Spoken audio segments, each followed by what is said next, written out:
My family filed false ethics complaints, getting my real estate license suspended before major sale.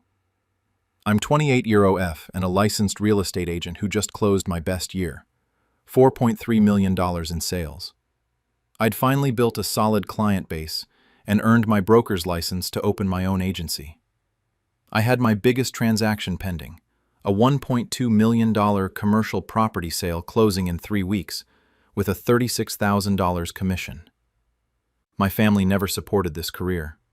My mother, Joyce, 53-year-old female, thinks real estate is scamming people into overpriced houses and wanted me to become a lawyer like my father. My father, Martin, 57-year-old male, considers real estate agents glorified salespeople and is embarrassed I didn't follow him into law.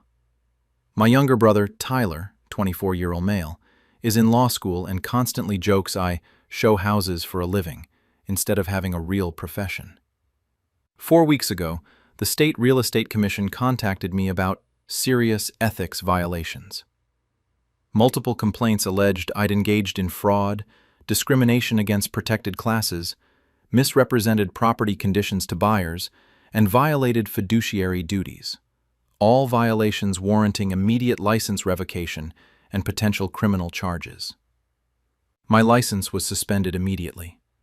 State regulations require automatic suspension for discrimination and fraud allegations. My pending $1.2 million sale collapsed. The buyers couldn't close with an unlicensed agent. My commission vanished. My brokerage applications were frozen. Without my license, I couldn't represent clients or earn income.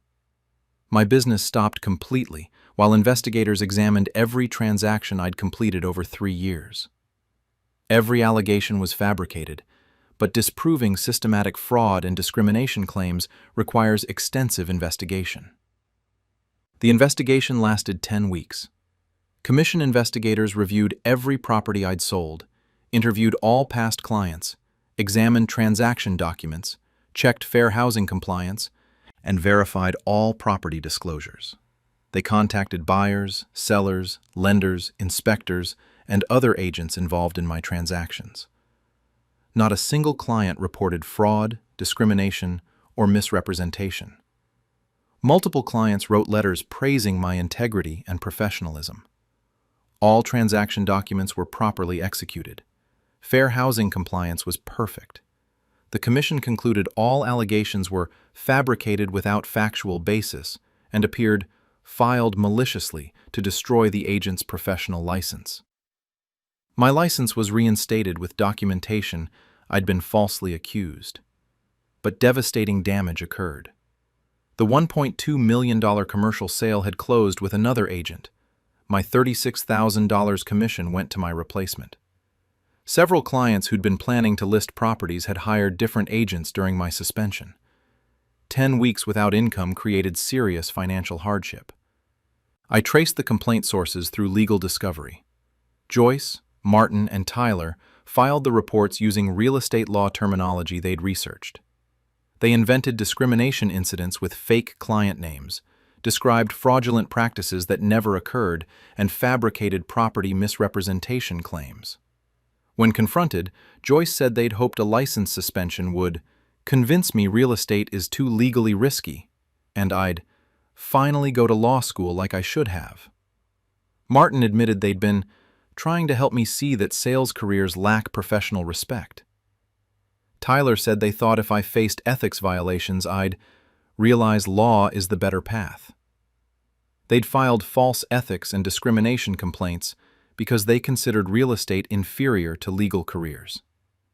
I filed criminal charges for filing false reports and fraud. I also reported them to the Real Estate Commission for abuse of the professional ethics complaint system. All 3 were charged with making false reports to state authorities. Joyce, Martin, and Tyler were all convicted. Joyce received 7 months, served 3, plus fines and restitution covering my lost commission and income. Martin received 9 months, served 5, and substantial penalties, particularly embarrassing for an attorney convicted of filing false regulatory reports. Tyler received 8 months probation, fines, and community service. All 3 are flagged as having filed false professional ethics complaints. The judge said their actions wasted real estate commission resources meant to investigate actual fraud and discrimination, and that their motivation, professional snobbery toward licensed sales careers, was particularly troubling coming from legal professionals who should respect regulatory systems. Martin's law firm was mortified when partners learned he'd filed false ethics complaints against his daughter. Several clients quietly moved their business elsewhere. His reputation in legal circles was damaged. Attorney files false reports to sabotage daughter's real estate license, made local legal news. Tyler's law school learned about the conviction.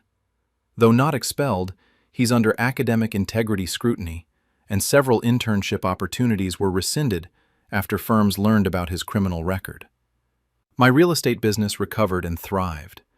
After reinstatement, I closed 5 major transactions from clients who'd waited specifically for my license to be cleared. Several real estate professionals referred business to me in solidarity after learning about the family sabotage. I'm now operating my own brokerage as planned. My license is clear with false complaints documented as such, and I maintain zero contact with Joyce, Martin, and Tyler. They're dealing with criminal records and professional embarrassment for trying to destroy a licensed real estate career. Extended family say I was too harsh prosecuting my parents and brother over concerns about career stability. But they didn't express concerns. They filed false ethics, fraud, and discrimination complaints with state real estate regulators, cost me a $36,000 commission, shut down my business for 10 weeks, and misused systems meant to protect consumers from actual fraud. I'd prosecute again without hesitation, because no one, not even family who think you should be a lawyer instead, gets to destroy real estate licenses through fabricated ethics violations. They wanted my real estate career to fail, so I'd pursue law. Instead, they got criminal convictions while I'm running my own successful brokerage exactly as I planned. My family filed false electrical code violations, getting my contractor license suspended. I'm 29 male and a licensed master electrician running my own electrical contracting business. I completed a 4-year apprenticeship, passed state licensing exams, and built a solid reputation doing residential and commercial work. I just landed my biggest contract, rewiring a small office building worth $85,000. My family never respected this career. My mother, Diane, 56-year-old female, thinks electricians are just construction workers and wanted me to go to engineering school to design things, not install them. My father, Gerald, 59-year-old male, is a software architect embarrassed his son does manual labor instead of intellectual work. My sister, Brianna, 31-year-old female, tells people I'm between careers, rather than admit I'm a licensed tradesman. 3 weeks ago, the State Electrical Licensing Board and City Building Department contacted me about dangerous code violations on multiple job sites. Reports alleged I'd installed faulty wiring, creating fire hazards, violated electrical code repeatedly, falsified inspection documents, and endangered building occupants. All grounds for immediate license revocation. My contractor's license was suspended pending investigation. I was barred from all active job sites, including the office building project I'd started. The building owner terminated our contract immediately. They couldn't have an unlicensed contractor working. My crew had no work. Without my contractor's license, I couldn't bid on new jobs or complete existing ones. My business stopped completely while investigators examined every electrical installation I'd done over 4 years. Every allegation was fabricated, but proving electrical work meets code requires extensive reinspection of completed jobs. The investigation took 11 weeks. Electrical inspectors re-examined over 50 completed installations, homes, businesses, industrial sites. They pulled permits for every job, reviewed inspection records, tested electrical panels, examined wiring installations, and interviewed building inspectors who'd signed off on my work. Every installation passed code perfectly. Many exceeded minimum requirements. Building inspectors confirmed I'd never falsified documents. The licensing board concluded all allegations were fabricated without basis and filed maliciously to damage the contractor's professional standing. My license was reinstated with documentation I'd been falsely accused. But catastrophic damage was done. The office building owner had hired another contractor who'd completed my partially finished work. I'd lost $85,000 in contracted revenue plus reputation damage. Several potential clients had heard about the investigation and hired competitors. I traced the complaint sources through public records. Diane, Gerald, and Brianna filed the reports using electrical terminology they'd researched online. They described non-existent code violations, referenced fake job sites, and invented safety hazards using official-sounding language. When confronted, Diane said they'd hoped losing my license would motivate me to go back to school for engineering instead of wasting my intelligence on electrical work. Gerald admitted they'd been trying to help me see that manual trades aren't worthy of my capabilities. Brianna said they thought if my business failed, I'd finally pursue professional work instead of construction. They'd filed false electrical code violations because they considered skilled trades inferior to engineering careers. I filed criminal charges for filing false reports and fraud. I also reported them to the licensing board for abuse of the safety complaint system. All three were charged with making false reports to regulatory authorities. Diane, Gerald, and Brianna were all convicted. Diane received 7 months, served 4, plus fines and restitution for my lost contract revenue. Gerald received 8 months, served 4, and substantial penalties. Brianna received 6 months probation, fines, and community service. All three are flagged as having filed false professional violations. The judge said their actions wasted building safety resources meant to identify actual dangerous electrical work, and that their motivation, believing skilled trades are beneath white-collar professions, showed elitist attitudes that devalue essential skilled labor. Gerald's professional network learned about the conviction. Several colleagues told me they'd lost respect for someone who'd sabotaged their son's legitimate licensed business due to job snobbery. My business recovered and grew. The office building owner actually apologized after learning the violations were fabricated by family and has since hired me for additional projects. Several contractors who heard my story have referred work to me in solidarity. I'm operating at full capacity with a 6-week backlog. My contractor's license is clear, with false reports documented as such, and I maintain 0 contact with Diane, Gerald, and Brianna. They're dealing with criminal records and professional embarrassment for trying to destroy a licensed electrical business. Extended family say I was too harsh prosecuting my parents and sister over concerns about career choices. But they didn't express concerns. They filed false electrical code violations with state licensing and building departments, cost me my largest contract, shut down my business for 3 months, and misused systems meant to protect public safety. I'd prosecute again without hesitation. Because no one, not even family who think skilled trades are beneath you, gets to destroy contractor licenses through fabricated code violations. They wanted my electrical business to fail so I'd pursue engineering. Instead, they got criminal convictions while I'm running a successful licensed contracting business exactly as I trained to do. My family filed false background reports getting my security clearance revoked before defense job. I'm 27-year male and an aerospace engineer who just accepted a position at a major defense contractor working on classified satellite systems. The job required top-secret security clearance, which I'd obtained after an extensive background investigation. This was my dream role, cutting-edge aerospace engineering on national security projects at $120,000 salary. My family never understood why I wanted this career. My mother, Margaret, 55-year-old female, is a vocal anti-military activist who considers defense work building weapons to kill people. My father, Stuart, 56-year-old male, supports her views and wanted me in renewable energy, technology that helps humanity, not destroys it. My sister, Allison, 29-year-old female, works for an environmental nonprofit and tells people I'm still job searching, rather than admit I work in defense. 3 weeks before my start date, I received notice from the Defense Counterintelligence and Security Agency that my security clearance was being revoked following credible reports of disqualifying issues. Allegations claimed I had undisclosed contact with foreign intelligence agents, severe financial problems including gambling debts, and criminal activity I'd hidden during investigation, all automatic clearance disqualifiers. My clearance was revoked immediately. Without top-secret clearance, I couldn't start the defense job. My offer was withdrawn. The position required clearance on day 1.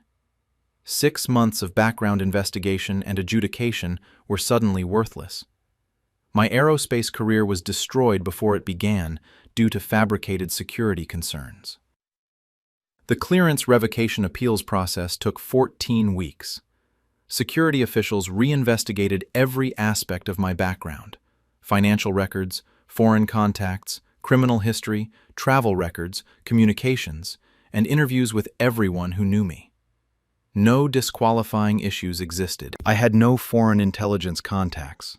The agents named in reports didn't exist or were normal international colleagues from engineering conferences. My finances were stable, with no gambling debts or financial problems. No criminal activity existed. The investigation concluded all allegations were fabricated and filed with intent to prevent subject from obtaining employment requiring security clearance. My clearance was reinstated with documentation I'd been falsely accused. But 14 weeks had passed. The defense contractor position had been filled with another cleared engineer. The project I would have worked on had moved forward without me. My career in classified aerospace was derailed before starting. I traced the complaint sources through Privacy Act requests. Margaret, Stewart, and Allison had filed the reports with security investigators, fabricating foreign contacts, financial problems, and criminal activities. They'd used security clearance investigation language they'd researched, making allegations sound credible enough to trigger revocation. When confronted, Margaret said they'd hoped losing clearance would prevent me from contributing to military projects, and I'd choose aerospace work that doesn't involve defense. Stewart admitted they'd been morally opposed to me working on satellite systems with military applications. Allison said they thought if I couldn't get cleared, I'd finally use my engineering degree for ethical purposes. They'd filed false security background reports because they morally opposed defense industry work. I filed federal criminal charges for making false statements to security clearance investigators and obstruction. I also reported them to DCSA for abuse of the security clearance reporting system. All 3 were charged with making false statements to federal investigators, a serious crime carrying potential prison time. Margaret, Stewart, and Allison were all convicted of making false statements to federal authorities. Margaret received 1 year, served 7 months, plus substantial fines and restitution for my lost employment. Stewart received 11 months, served 6, and similar penalties. Allison received 9 months probation, fines, and community service. All 3 are permanently flagged in federal databases as having filed false security clearance reports. The judge stated that filing false reports to security clearance investigators wastes national security resources meant to protect classified information, and that their motivation, moral opposition to defense industry employment, didn't justify destroying careers through fraudulent background allegations. Margaret and Stewart's activist community was divided about the convictions. Some supporters distanced themselves, troubled they'd committed federal crimes, undermining national security systems. Their credibility in peace movement circles suffered. Several organizations quietly stopped inviting them to speak. My aerospace career recovered. After clearance reinstatement, I was recruited by a different defense contractor working on similar satellite technology. They'd followed my case and specifically wanted to hire me after learning my clearance revocation was based on family sabotage motivated by anti-defense ideology. I'm now working on classified aerospace projects exactly as I'd planned. My security clearance is active, with false allegations documented, and I maintain zero contact with Margaret, Stuart, and Allison. They're dealing with federal criminal records and activist community judgment for trying to destroy a defense engineering career. Extended family say prosecuting my parents and sister was too extreme over principled opposition to military work. But they didn't just oppose my career. They filed false allegations with federal security investigators, reported fabricated foreign intelligence contacts and criminal activity, cost me a $120,000 job, and misused systems meant to protect national security. I'd prosecute again without hesitation, because no one, not even family with moral objections to defense work, gets to destroy security clearances through fabricated background allegations. They wanted me unable to work in defense aerospace. Instead, they got federal convictions while I'm engineering classified satellite systems exactly as I was cleared and hired to do. My family filed false sexual misconduct reports, getting my physical therapy license suspended. I'm 30 OM and a licensed physical therapist specializing in sports rehabilitation. I work with athletes recovering from injuries, helping them regain strength, mobility, and return to their sports. It's rewarding work that combines my passion for athletics with medical care. My family never approved. My father, Craig, 57-year-old male, is a cardiologist who considers physical therapy not real medicine and wanted me to go to medical school. My older brother, Brandon, 33-year-old male, is an orthopedic surgeon who constantly jokes that I give massages for a living and should have gone into actual medicine like the rest of the family. 4 weeks ago, my state licensing board contacted me about extremely serious allegations of patient sexual misconduct and inappropriate contact during treatment sessions. Multiple complaints claimed I'd touched patients inappropriately during therapy, made sexual comments to female clients, and violated professional boundaries. All grounds for immediate license revocation and potential criminal charges. My license was suspended that day. State law mandates immediate suspension for sexual misconduct allegations. I was terminated from my clinic effective immediately. They couldn't have me treating patients under investigation. My professional liability insurance was notified. Without my license, I couldn't practice physical therapy anywhere. 6 years of building my reputation vanished overnight. Patients I'd been treating mid-recovery were transferred to other therapists.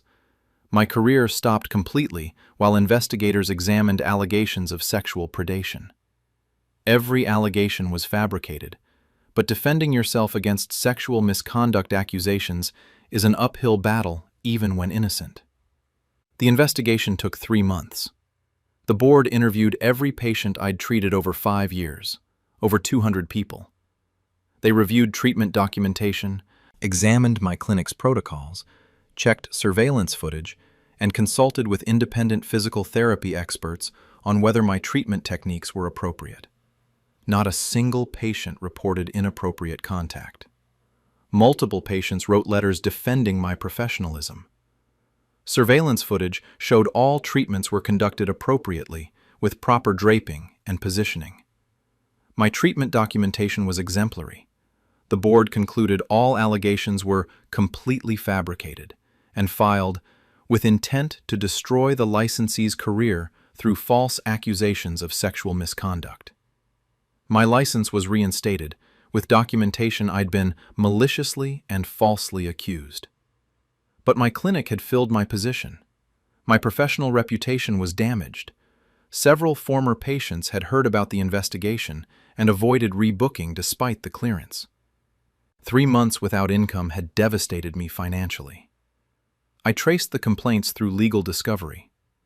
Craig and Brandon had filed the reports using medical terminology that made the allegations sound credible. They'd invented specific incidents, named patients whose names they'd heard me mention casually, and claimed to have overheard concerns from clients.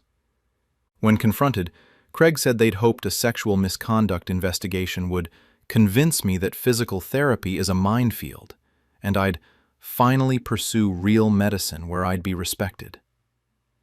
Brandon admitted they thought if I faced career-ending allegations, I'd see that sports therapy isn't worth the risk and go to medical school.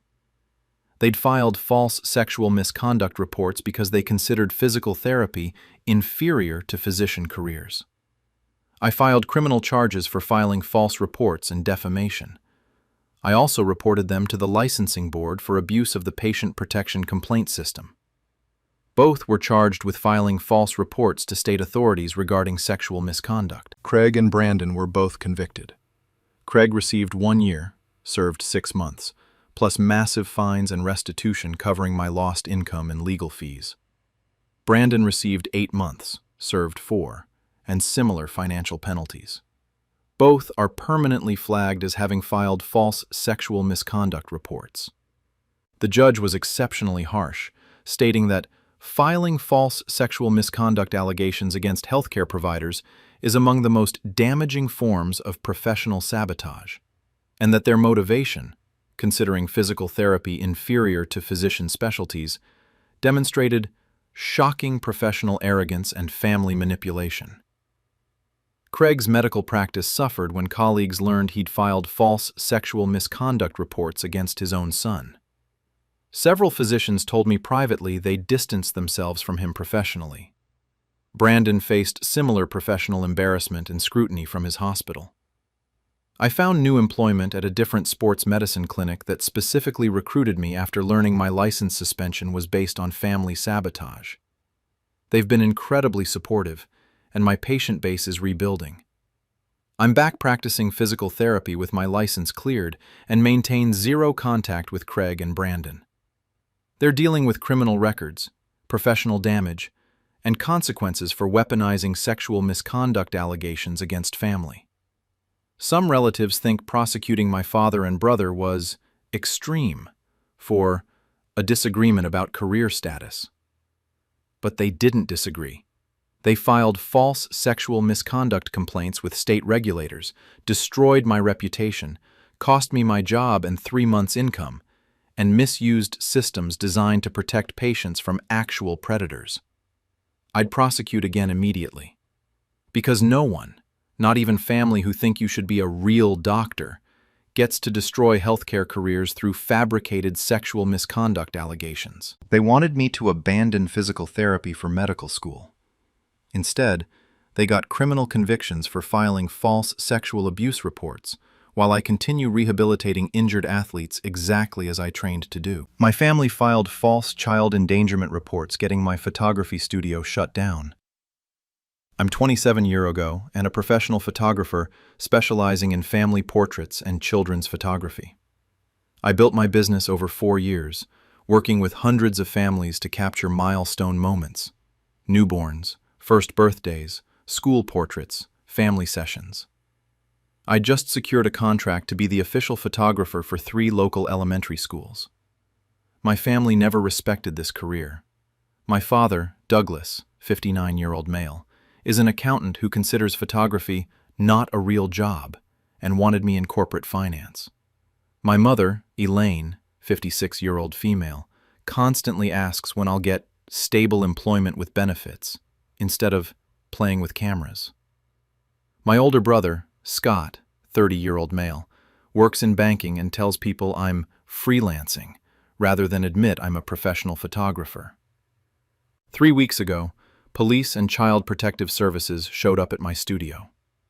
They'd received disturbing reports of inappropriate photography of minors, allegations I'd been taking sexually suggestive photos of children, had children pose inappropriately, and was creating content that raised serious safeguarding concerns.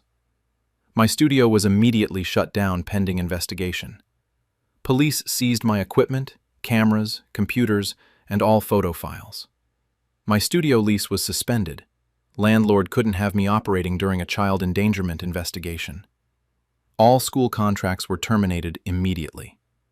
Without my studio and equipment, my business ceased to exist. Families canceled upcoming sessions. My professional reputation was destroyed overnight by allegations of exploiting children. Every allegation was fabricated, but defending against child endangerment accusations meant proving every photo I'd ever taken was appropriate. The investigation took 12 weeks. Detectives examined thousands of photos from every session I'd ever shot. Weddings, portraits, commercial work, everything. They interviewed hundreds of parents whose children I'd photographed. Child safety experts reviewed my entire portfolio, looking for inappropriate content. Not a single inappropriate photo existed. Every parent interviewed praised my professionalism and how comfortable their children felt during sessions. Multiple families wrote letters defending my character. Experts confirmed my photography was completely appropriate and professional at all times. Authorities concluded all allegations were completely unfounded and appeared filed maliciously to destroy the photographer's business and reputation. My equipment was returned, charges were never filed, and I was completely cleared. But 12 weeks without equipment, studio, or income destroyed my business. All 3 school contracts had been permanently awarded to other photographers. My studio space had been released. Families who'd waited initially had booked with competitors. My professional reputation was damaged. Some parents had heard about the investigation and avoided booking despite the clearance. I traced the reports through legal channels. Douglas, Elaine, and Scott had filed the complaints, fabricating detailed allegations about inappropriate poses and suggestive photography. They'd used my social media business posts showing client families and invented concerning elements in completely innocent photos. When confronted, Douglas said they'd hoped the investigation would convince me photography isn't a viable career, and I'd finally get serious about corporate work. Elaine admitted they thought if I lost my business, I'd pursue stable employment with actual benefits. Scott said they'd been trying to help me see that photography is a hobby, not a profession. They'd filed false child endangerment reports because they didn't consider photography a legitimate career. I filed criminal charges for filing false reports and defamation. I also reported them to Child Protective Services for abuse of the Child Safety Reporting System. All 3 were charged with making false reports regarding child endangerment. Douglas, Elaine, and Scott were all convicted.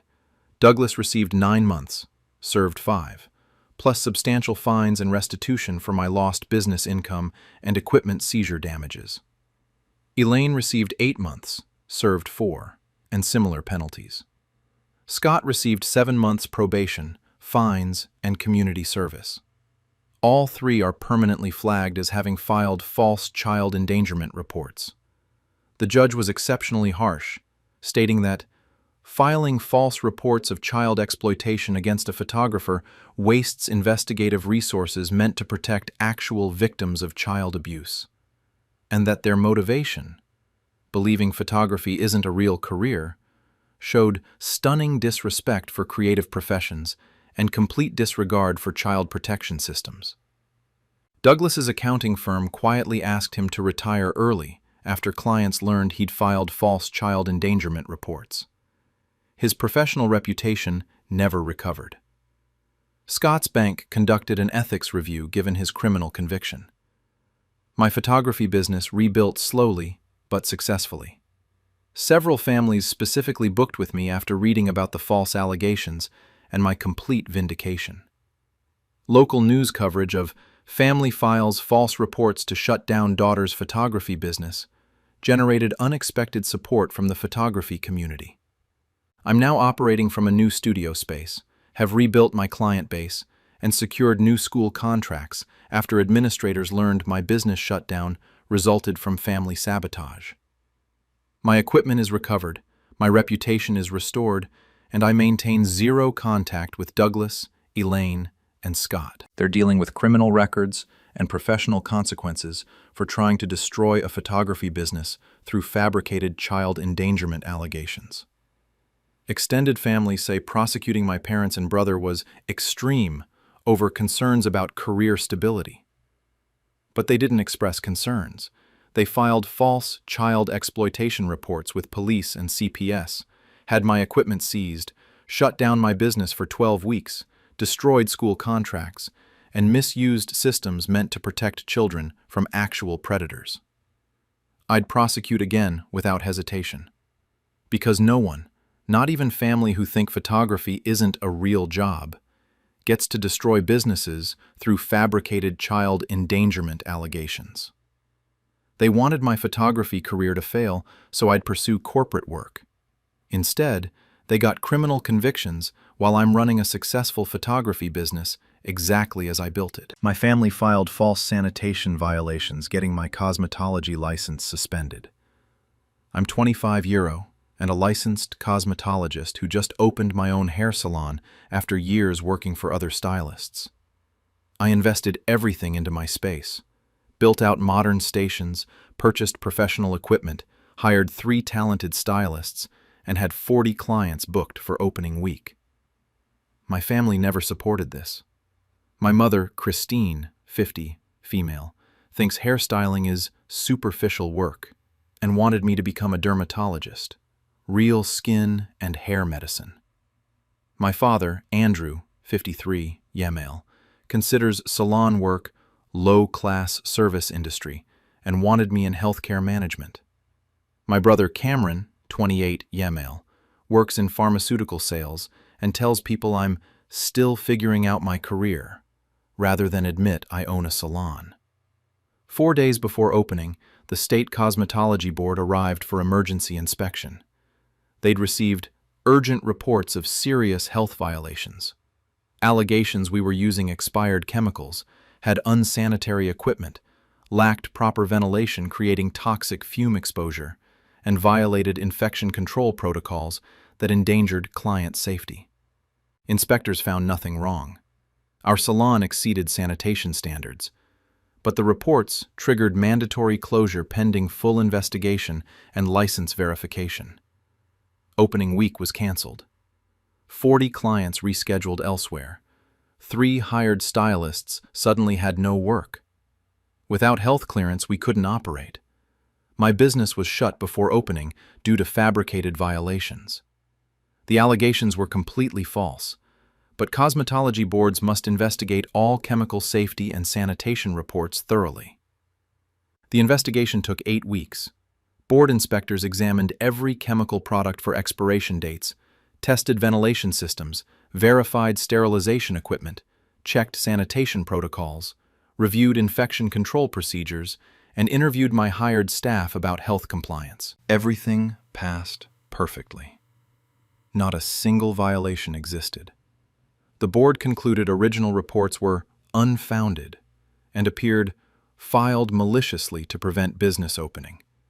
Our licenses were validated and closure order lifted. But damage was devastating. Of 40 booked clients, only 12 rescheduled. Others established relationships with stylists they'd found during shutdown. 2 of 3 hired stylists accepted positions at competing salons. 8 weeks without revenue I'd budgeted for meant struggling with rent and equipment payments. I traced complaints through public records. Christine, Andrew, and Cameron filed the reports, fabricating detailed health violations using cosmetology regulation language they'd researched. They invented expired chemical incidents, described non-existent sanitation failures, and claimed witnessed ventilation problems. When confronted, Christine said they'd hoped health department closure would convince me salon work isn't worth the hassle, and I'd pursue actual medical careers like dermatology. Andrew admitted they'd been trying to show me that service work lacks professional dignity. Cameron said they thought if opening failed, I'd finally get a real job in healthcare. They'd reported fabricated health and sanitation violations because they considered cosmetology inferior to medical professions. I filed criminal charges for filing false reports and fraud. I also reported them to the Cosmetology Board for abuse of the public safety complaint system. All 3 were charged with making false reports to health authorities. Christine, Andrew, and Cameron were all convicted. Christine received 7 months, served 3, plus fines and restitution for lost opening week revenue. Andrew received 8 months, served 4, and substantial penalties. Cameron received 6 months probation, fines, and community service. All three are permanently flagged as having filed false cosmetology violations. The judge said their actions wasted health department resources meant to protect salon clients from actual sanitation hazards, and that their motivation, professional snobbery toward licensed cosmetology careers, showed elitist disregard for essential beauty industry regulations. Andrew's healthcare management colleagues learned about the conviction. Several told me they'd lost respect for someone who'd sabotage a family member's legitimate licensed business due to industry prejudice. My salon recovered and grew. After reopening, I received supportive bookings from clients who'd read news coverage about family files false reports to shut down daughter's salon. The publicity actually brought positive attention. Many people specifically booked after learning I'd been vindicated against false accusations. I'm now operating at 90% capacity, with a waiting list for certain services. My cosmetology license is spotless, with false reports documented as such, and I maintain zero contact with Christine, Andrew, and Cameron. They're dealing with criminal records and embarrassment over their failed attempt to shut down my salon. Extended family say I was too harsh, prosecuting my parents and brother over concerns about career choices. But they didn't express concerns. They filed false health and sanitation violations with state cosmetology regulators, forced closure before opening, cost me clients and staff, and abused systems meant to protect public health. I'd prosecute again without hesitation. Because no one, not even family who think you should be a doctor instead of a stylist, gets to sabotage licensed salons through fabricated health violations. They wanted my salon to fail before it opened. Instead, they got criminal convictions while I'm running a successful licensed business exactly as I planned. My family filed false OSHA violations, getting my arborist certification suspended. I'm 25 million male and a certified arborist specializing in technical tree care and climbing. I completed ISA certification, OSHA safety training, and built a business providing tree removal, pruning, and emergency storm damage services. I just hired a crew of 4 climbers and secured municipal contracts for city park tree maintenance. My family always dismissed this career. My father, Leonard, 54 male, is a corporate lawyer who considers tree work manual labor for high school dropouts and wanted me to go to law school. My mother, Francine, 52-year-old female, thinks climbing trees professionally is a childhood hobby you never outgrew, and wanted me in landscape architecture, designing gardens, not climbing in them. My sister, Olivia, 27-year-old female, works in urban planning and tells people I'm figuring things out, rather than admit I'm a professional arborist. 6 weeks ago, OSHA arrived at my job site during a large oak removal. They'd received urgent reports of critical safety violations, allegations my crew used faulty climbing equipment, lacked proper fall protection, violated aerial lift regulations, and created workplace hazards that endangered climbers' lives. My ISA certification was suspended pending OSHA investigation. Industry regulations prohibit certified arborists from working during serious safety violation reviews. My municipal contracts were immediately terminated. Cities couldn't employ contractors under OSHA investigation. All 4 climbers I'd hired had no work. Without certification, my tree care business ceased operations while investigators examined every job site and every piece of equipment. The investigation took 12 weeks. OSHA inspectors examined every harness, rope, carabiner, and climbing system I owned. They reviewed maintenance logs, tested equipment strength, checked aerial lift certifications, verified worker training documentation, and interviewed my crew about safety protocols. Everything exceeded safety standards. Every piece of climbing equipment was properly maintained and regularly inspected. All crew members had proper certifications and training. Multiple clients praised our safety practices. The inspection concluded all allegations were unfounded and filed with apparent intent to halt business operations. My certification was reinstated with documentation I'd been falsely accused of workplace safety violations. But 12 weeks without work devastated my business. Municipal contracts had been permanently awarded to competing arborists. Storm damage emergency calls I would have handled went to other tree services. 3 of 4 climbers I'd hired found permanent positions with competitors. Equipment payments and insurance costs during shutdown created serious debt. I traced the complaint sources through OSHA records. Leonard, Francine, and Olivia filed the reports, fabricating detailed safety violations using workplace safety terminology they'd researched. They invented faulty equipment incidents, described fall protection failures that never occurred, and claimed to have witnessed dangerous climbing practices. When confronted, Leonard said they'd hoped OSHA investigation would convince me tree work is too liability-heavy, and I'd finally pursue law school instead of risking my life in trees. Francine admitted they'd been terrified I'd fall and die, and thought ending my arborist business would force me into safe office work. Olivia said they were embarrassed when professional contacts asked what I do, and she had to say, "He climbs trees." They'd filed false OSHA workplace safety violations because they considered arboriculture too dangerous and not professional enough. I filed criminal charges for filing false reports and fraud. I also reported them to OSHA for abuse of the workplace safety complaint system. All 3 were charged with making false reports to federal authorities. Leonard, Francine, and Olivia were all convicted. Leonard received 8 months, served 4, plus substantial fines and restitution for my lost municipal contracts and crew wages. Francine received 7 months, served 3, and penalties. Olivia received 6 months probation, fines, and community service. All 3 are permanently flagged as having filed false OSHA violations. The judge stated that filing false workplace safety reports wastes federal enforcement resources meant to protect workers from actual hazards, and that their motivation, professional embarrassment and fear about career danger, didn't justify destroying legitimate tree care businesses through fabricated safety allegations. Leonard's law partners learned about his federal conviction for filing false reports. Several attorneys told me they'd questioned his judgment and integrity. Can't believe he'd sabotage his son's certified business through OSHA fraud.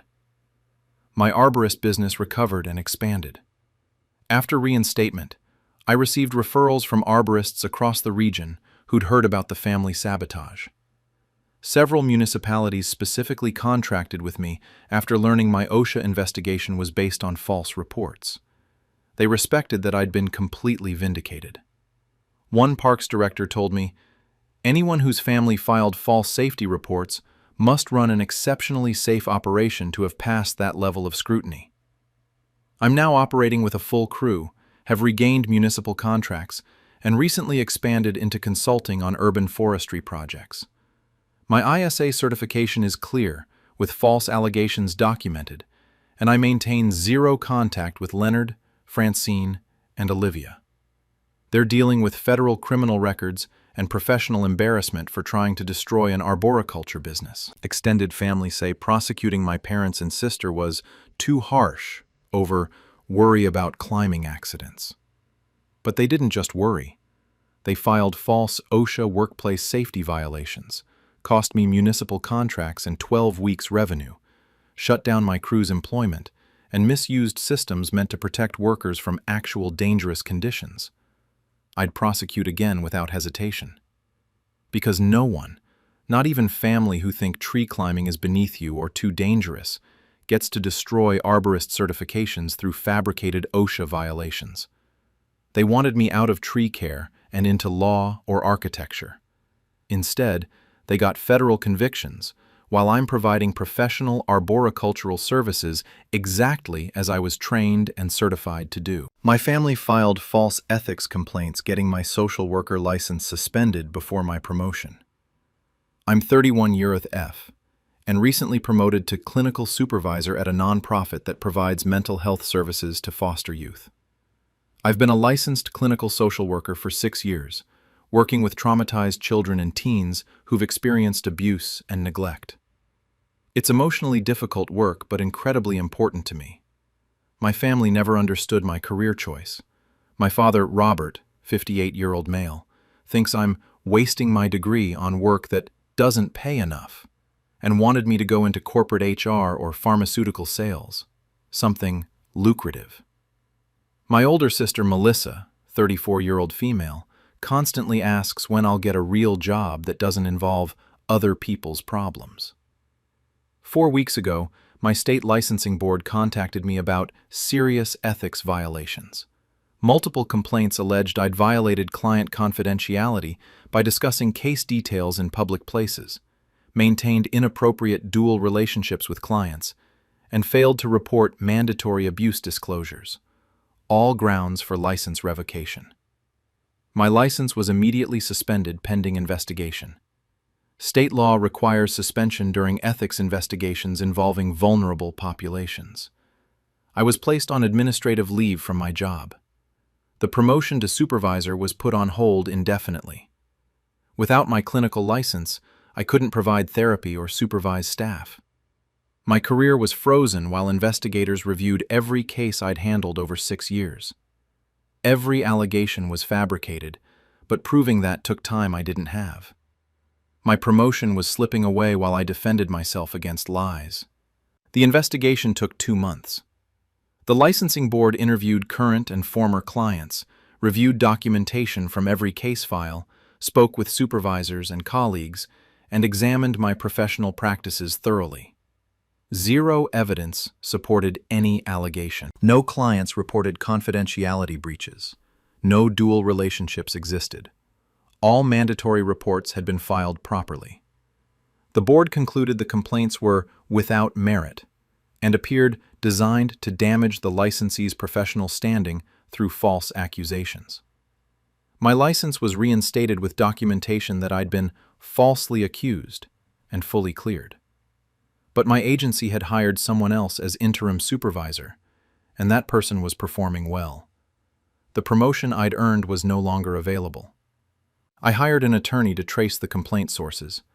The anonymous reports had been filed by Robert and Melissa, using details about my work they'd learned from family conversations.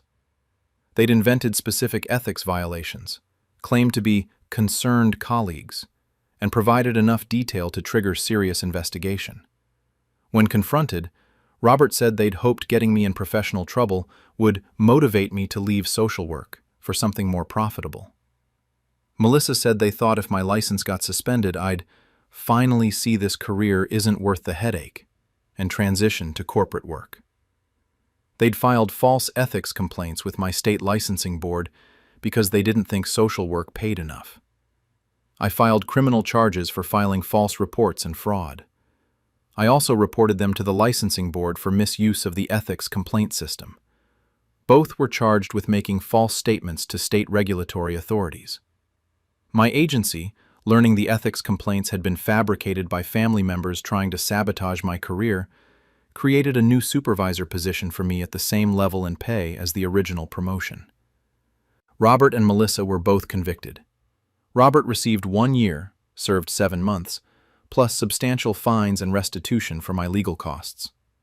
Melissa received 10 months probation, fines, and community service. Both are permanently flagged as having filed false professional ethics complaints.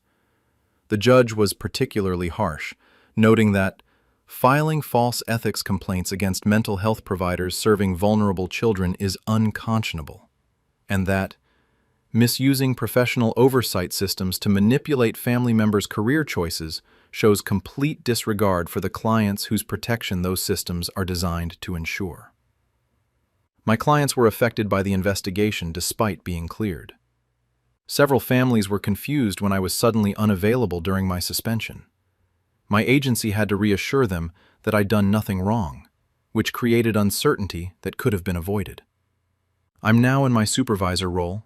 My license is clear, with the false complaints documented as such, and I have 0 contact with Robert and Melissa.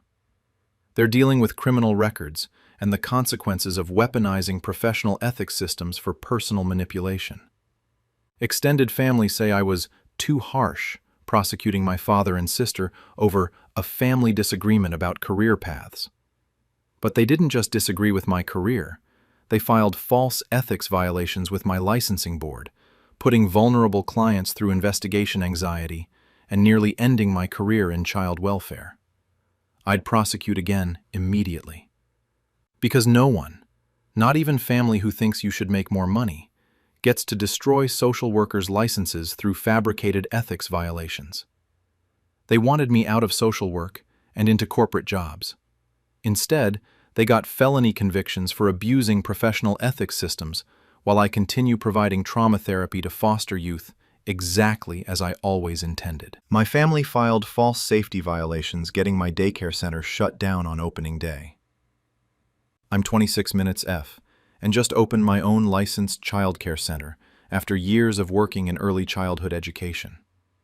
I invested everything into this, renovated a building, met all state licensing requirements, hired qualified staff, and enrolled 18 children starting next week. This represents years of planning and my entire savings. My family opposed this from day one. My mother, Denise, 52 minutes female, thinks childcare is glorified babysitting and wanted me to become a teacher with summers off. My sister, Tara, 29 minutes meal, says running a daycare is dealing with other people's kids' bodily fluids and that I should have gone into school administration instead, something professional. 3 days before opening, state child care licensing showed up for an emergency inspection. They'd received credible reports of serious safety violations, claims that our building had exposed electrical wiring, inadequate fire exits, broken playground equipment, and unsafe sleep environments that put children at risk. Inspectors found nothing. Our building passed every safety standard, but the reports triggered an investigation that suspended our license pending full re-inspection. Opening day was canceled. Parents who'd arranged work schedules around our start date had to scramble for alternative care. Without our license, we couldn't operate. Families withdrew enrollments. Staff I'd hired had to find other jobs. My business was collapsing before it even opened. The reports were completely fabricated, but state law requires investigating all child safety allegations thoroughly. The re-inspection process took 6 weeks. State inspectors examined every outlet, every fire extinguisher, every piece of playground equipment, every crib and nap mat. They interviewed my staff about safety protocols, reviewed our emergency procedures, checked our first aid supplies, and verified our staff credentials. Everything passed. Not a single violation was found. The licensing agency concluded the original reports were unfounded and appeared filed in bad faith to prevent the facility from opening. Our license was reinstated with documentation we'd been falsely accused, but the damage was catastrophic. Of 18 enrolled families, only 4 were willing to reschedule start dates. The others had found alternative care and weren't interested in switching again. 3 of my 5 hired staff had accepted positions elsewhere and couldn't return. I'd lost 6 weeks of revenue I'd budgeted for and had to restart enrollment essentially from scratch.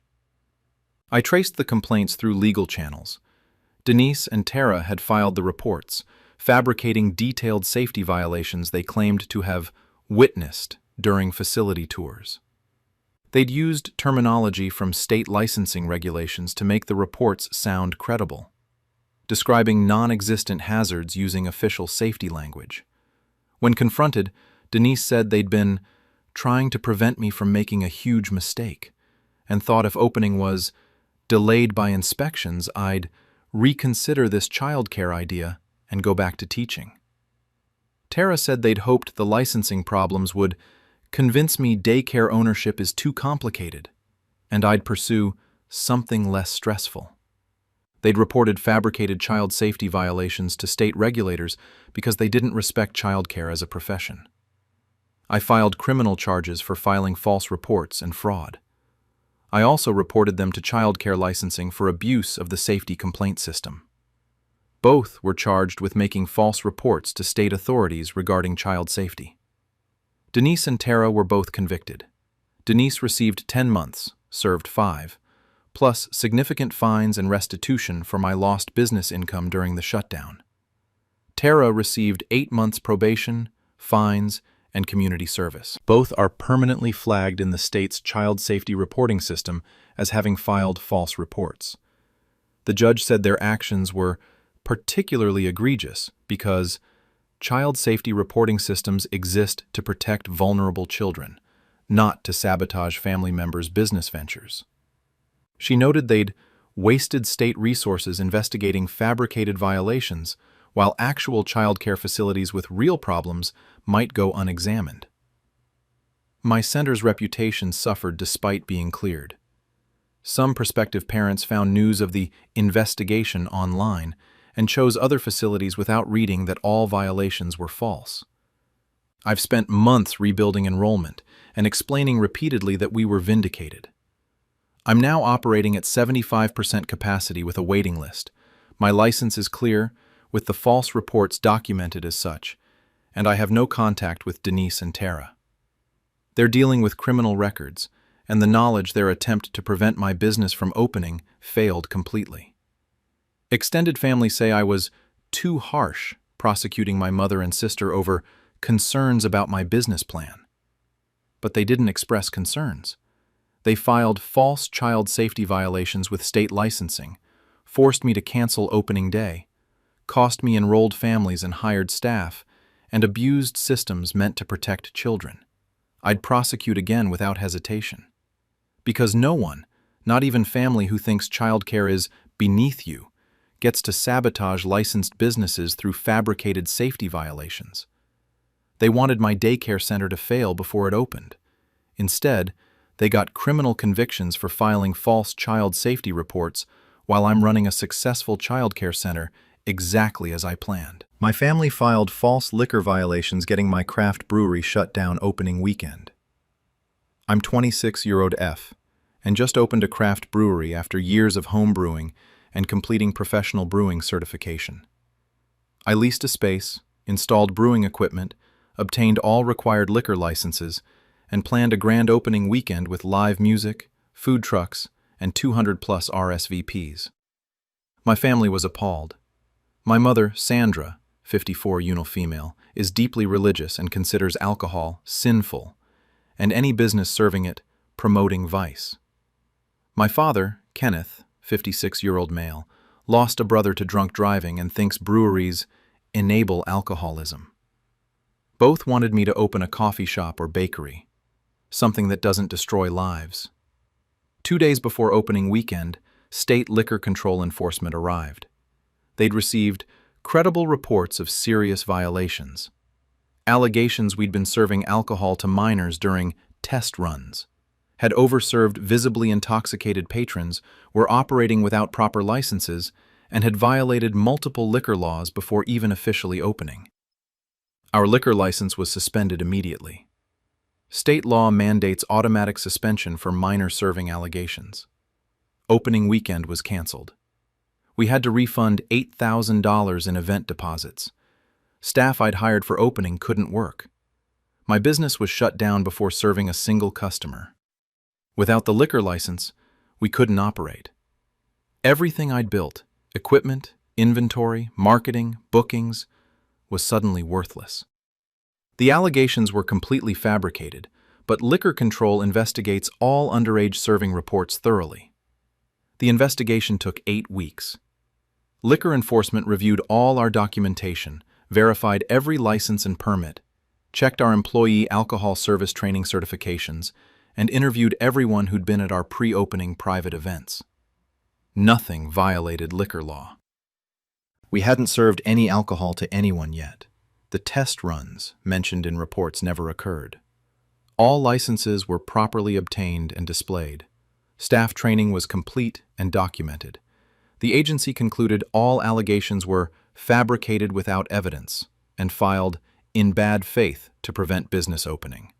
Our liquor license was reinstated with documentation we'd been falsely accused. But opening weekend was long past. The momentum we'd built was gone. Several events that had been booked moved to competing breweries.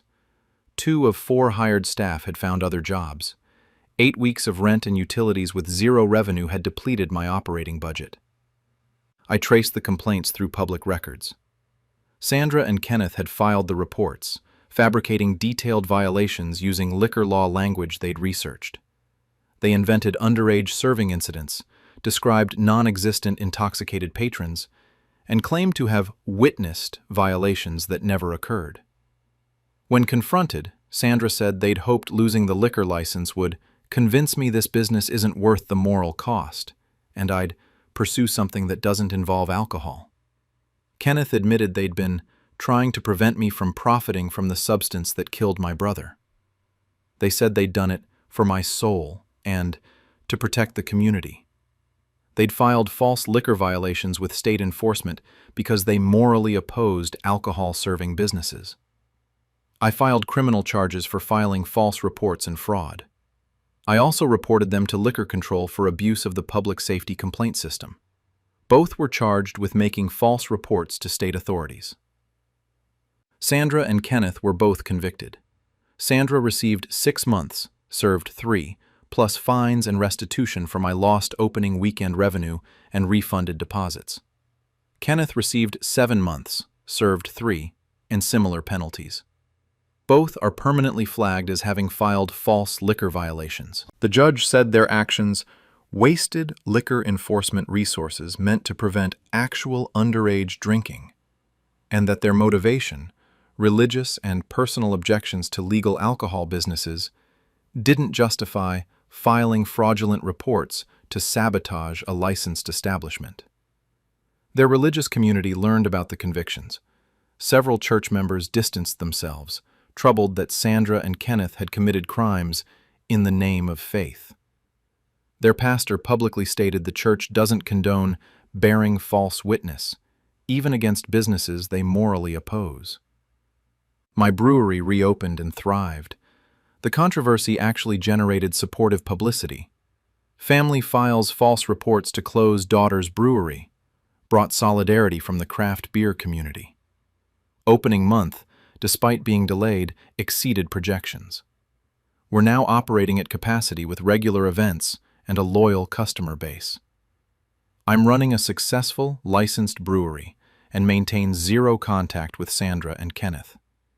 They're dealing with criminal records and religious community judgment for trying to destroy a legal business through false liquor violations. Extended family say prosecuting my parents was too harsh over deeply held beliefs about alcohol. But they didn't just hold beliefs. They filed false reports about serving minors and violating liquor laws with state enforcement, shut down my business before opening, cost me booked events and hired staff, and abused systems meant to protect communities from actual liquor violations. I'd prosecute again without hesitation. Because no one, not even family with moral objections to alcohol, gets to destroy licensed businesses through fabricated liquor violations. They wanted my brewery to fail before it opened. Instead, they got criminal convictions for filing false reports while I'm running a successful craft brewery, exactly as I planned. My family filed false DOT violations, getting my commercial driver's license suspended. I'm 24 years old and a commercial truck driver with my Class A CDL. I drive long-haul routes delivering freight across the western states. It's demanding work requiring excellent safety records and strict adherence to federal transportation regulations. I'd just been hired by a major shipping company with excellent pay and benefits. My family despises this career.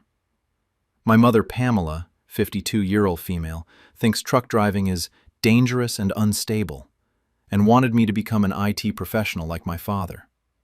My father, Bruce, 55-year-old male, considers trucking unskilled labor and is embarrassed his son drives a truck for a living. My sister, Lauren, 27-year-old female, constantly tells people I'm between jobs rather than admit I'm a professional driver. 6 weeks ago, the Department of Transportation and Federal Motor Carrier Safety Administration contacted me about serious safety violations. Reports alleged I'd falsified logbook hours to drive beyond legal limits, failed vehicle inspection requirements, drove while fatigued, creating highway hazards, and violated multiple federal trucking regulations, all grounds for immediate CDL suspension. My CDL was suspended that day. Federal law mandates suspension for safety violations pending investigation. My new employer terminated my contract immediately. They cannot employ drivers with suspended licenses. My truck was impounded for inspection. Without my CDL, I couldn't drive commercially anywhere. 6 years of clean safety records and professional driving experience were suddenly worthless. My career stopped while investigators examined every route I'd driven over 3 years. Every allegation was fabricated, but proving you followed federal trucking regulations requires extensive documentation review. The investigation took 9 weeks. DOT investigators reviewed logbooks from every trip I'd completed, examined maintenance records, checked weigh station data, verified rest stop timestamps, and interviewed dispatch supervisors and loading dock personnel. All records showed perfect compliance. Every logbook entry matched electronic logging device data. Every vehicle inspection was properly documented. No hours of service violations existed. The FMCSA concluded all allegations were fabricated without factual basis and filed with malicious intent to damage the driver's commercial license and employment. My CDL was reinstated with documentation I'd been falsely accused of federal safety violations. But the damage was severe. My shipping company position had been filled with another driver. 9 weeks without income created financial hardship. My professional reputation suffered. Several smaller trucking companies I'd contacted weren't interested in hiring someone with a recent DOT investigation, even after seeing the clearance documentation. I traced the complaint sources through Freedom of Information Act requests. Pamela, Bruce, and Lauren had filed the reports using federal trucking regulation language they'd researched. They invented logbook falsifications, fabricated equipment safety violations, and described fatigued driving incidents that never occurred. When confronted, Pamela said they'd hoped losing my CDL would scare me into leaving trucking for safer desk work. Bruce admitted they'd been trying to force me to reconsider career choices and thought if I lost my commercial license, I'd finally pursue professional work that doesn't involve highway danger. Lauren said they were worried about me dying in a truck accident and thought ending my driving career would protect me. They'd filed false federal transportation safety violations because they considered trucking too dangerous and not professional enough. I filed criminal charges for filing false reports to federal agencies and fraud. I also reported them to DOT FMCSA for abuse of the safety reporting system. All 3 were charged with making false statements to federal transportation authorities. Pamela, Bruce, and Lauren were all convicted. Pamela received 8 months, served 4, plus fines and restitution for my lost wages. Bruce received 9 months, served 5, and substantial penalties. Lauren received 6 months probation, fines, and community service. All 3 are permanently flagged as having filed false DOT safety violations. The judge stated that filing false transportation safety reports wastes federal enforcement resources meant to prevent actual highway accidents, and that their motivation, family concerns about career danger and prestige, didn't justify filing fraudulent violations that endanger public trust in commercial transportation safety systems. Bruce's IT colleagues learned about his federal conviction. Several told me they'd lost respect for him professionally. Can't believe he'd sabotage his son's legitimate career because he thinks trucking isn't good enough. My trucking career recovered and thrived. After reinstatement, a regional shipping company specifically recruited me after learning my CDL suspension resulted from family sabotage. They offered better pay and routes than my original position. Several trucking industry groups publicly supported me, citing the case as an example of professional drivers facing unwarranted attacks on their credentials. I'm now driving long-haul routes with perfect safety records, My CDL is clear with false violations documented as such, and I maintain zero contact with Pamela, Bruce, and Lauren. They're dealing with federal criminal records and embarrassment for trying to destroy a professional driving career. Extended family say prosecuting my parents and sister was too harsh over worry about highway safety. But they didn't just worry. They filed false federal transportation violations with DOT and FMCSA, cost me my job and income for 9 weeks, suspended my commercial license, and misused systems meant to protect public highway safety from actual dangerous drivers. I'd prosecute again without hesitation. Because no one, not even family who think truck driving is beneath you or too dangerous, gets to destroy commercial licenses through fabricated federal safety violations. They wanted me out of trucking and into professional desk work. Instead, they got federal convictions while I'm driving commercially exactly as I've been trained and licensed to do. My family filed false medical reports getting my pilot's license suspended before my airline job started. I'm 27 years, Kelv, and just completed my training to become a commercial airline pilot.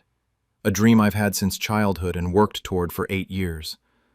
I invested everything into flight school, logged thousands of hours, passed all certifications, and finally got hired by a regional airline with a start date in 6 weeks. My parents didn't support this career. They think flying is dangerous and wanted me to be a teacher or nurse, something safer and more appropriate for a woman.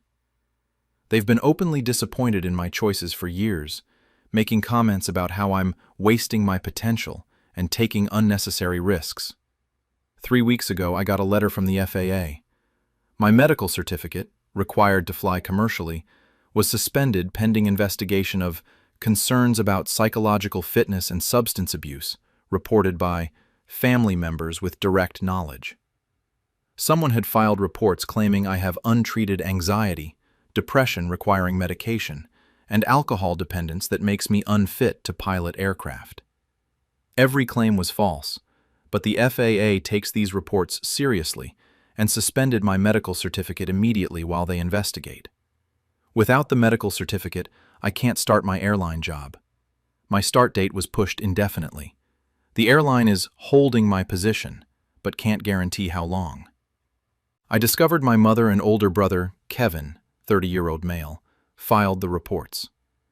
They admitted it when I confronted them, saying they were trying to protect me from myself, and that flying is too dangerous for their peace of mind. They cost me my dream job through lies to federal authorities. I'm pursuing every legal option available. The FAA investigation was extensive and invasive. I had to undergo psychiatric evaluations, drug testing, provide medical records, and submit to interviews about my mental health history. The process took 6 weeks and cost me thousands in evaluation fees. Every test came back clean. The psychiatrist wrote that I showed no signs of anxiety disorder, depression, or substance abuse, and that the reports appeared to be made in bad faith by family members attempting to interfere with subjects' career. My medical certificate was reinstated with a formal notation that the suspension was based on false reports, and that the reporting parties had no legitimate medical basis for their claims. But the damage was done. The airline had filled my position. They offered me a spot in the next training class, 4 months away, but I'd lost the original job and the income I'd been counting on. I also now have this investigation on my record, even though I was cleared.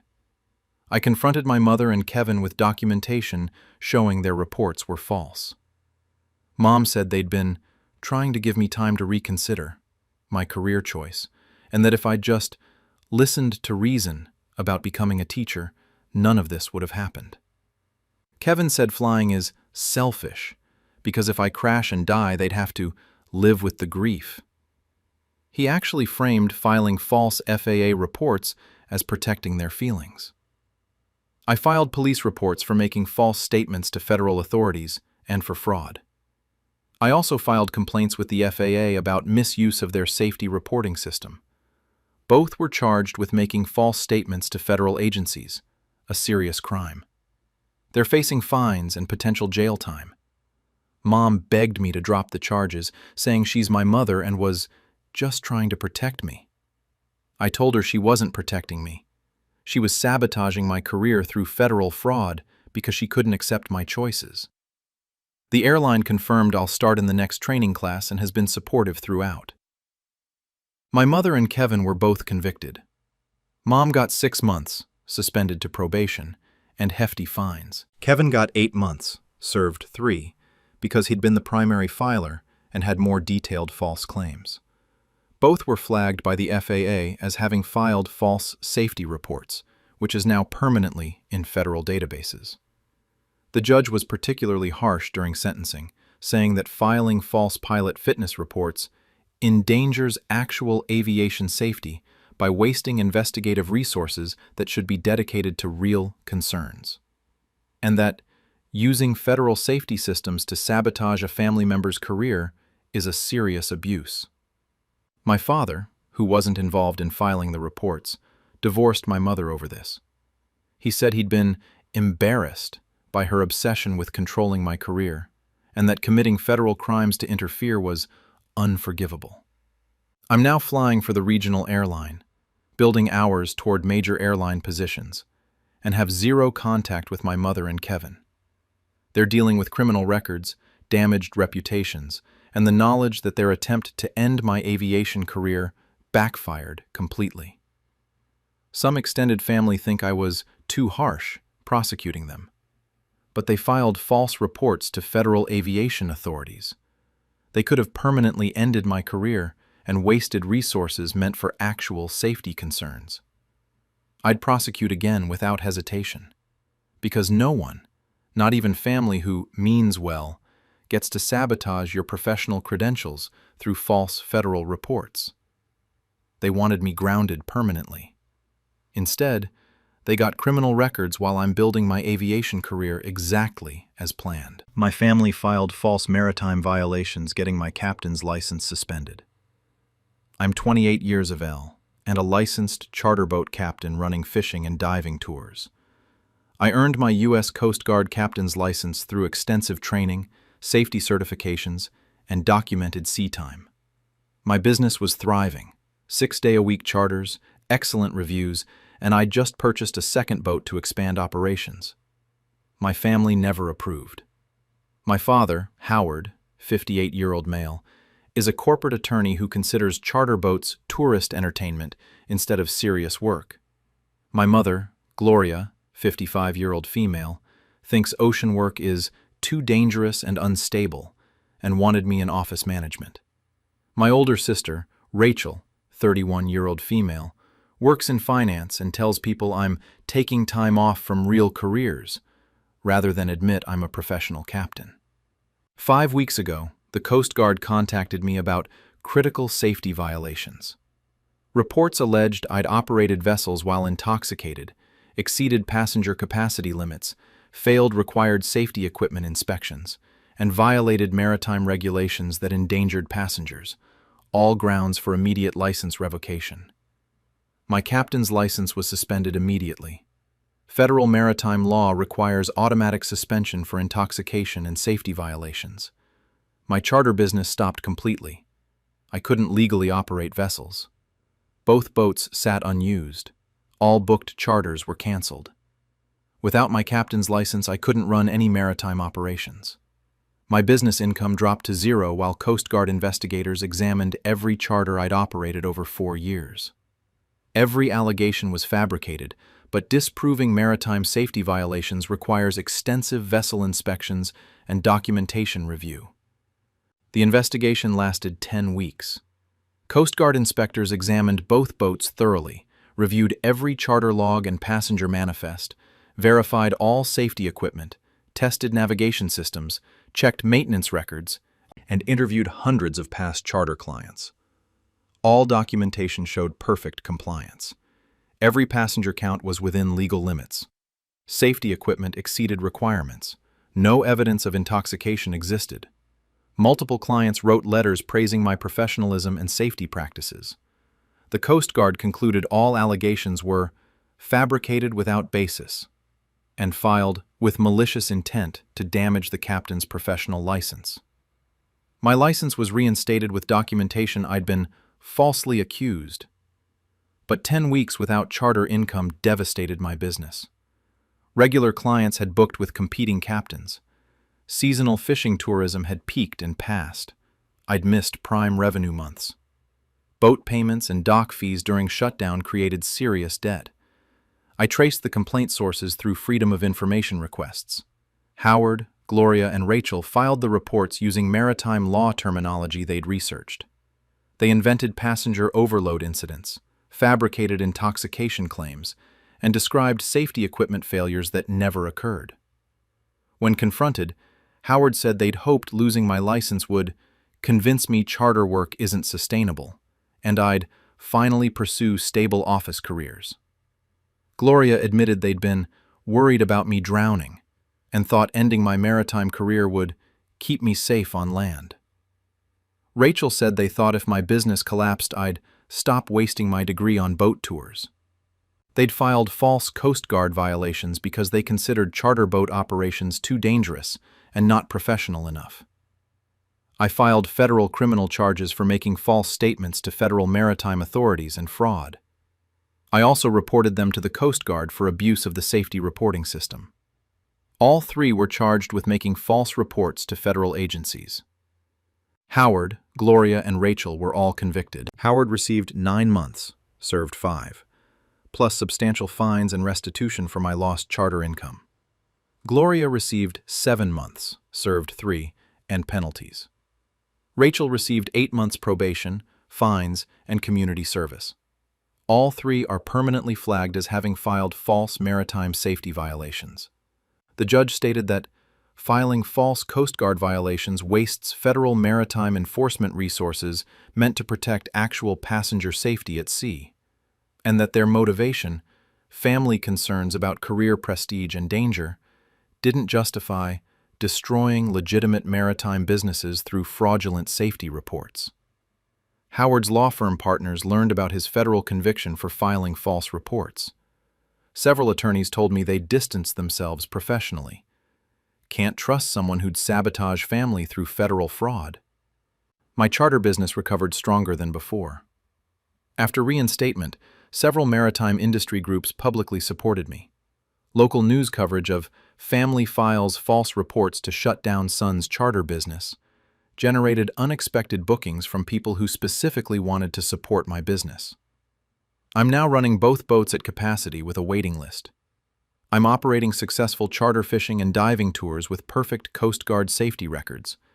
My captain's license is clear, with false violations documented as such, and I maintain zero contact with Howard, Gloria, and Rachel.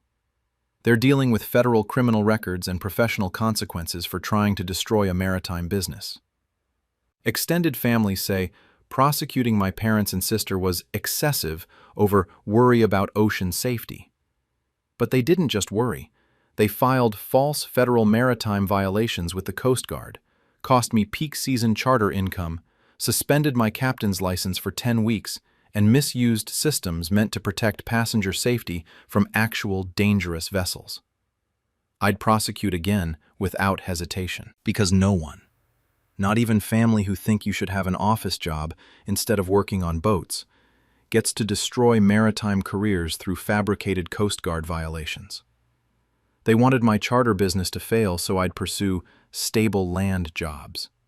Instead, they got federal convictions while I'm running expanded charter operations exactly as I built them. My family filed false funeral service violations, getting my mortician license suspended. I'm 26 million F and a licensed funeral director and embalmer working at a family-owned funeral home.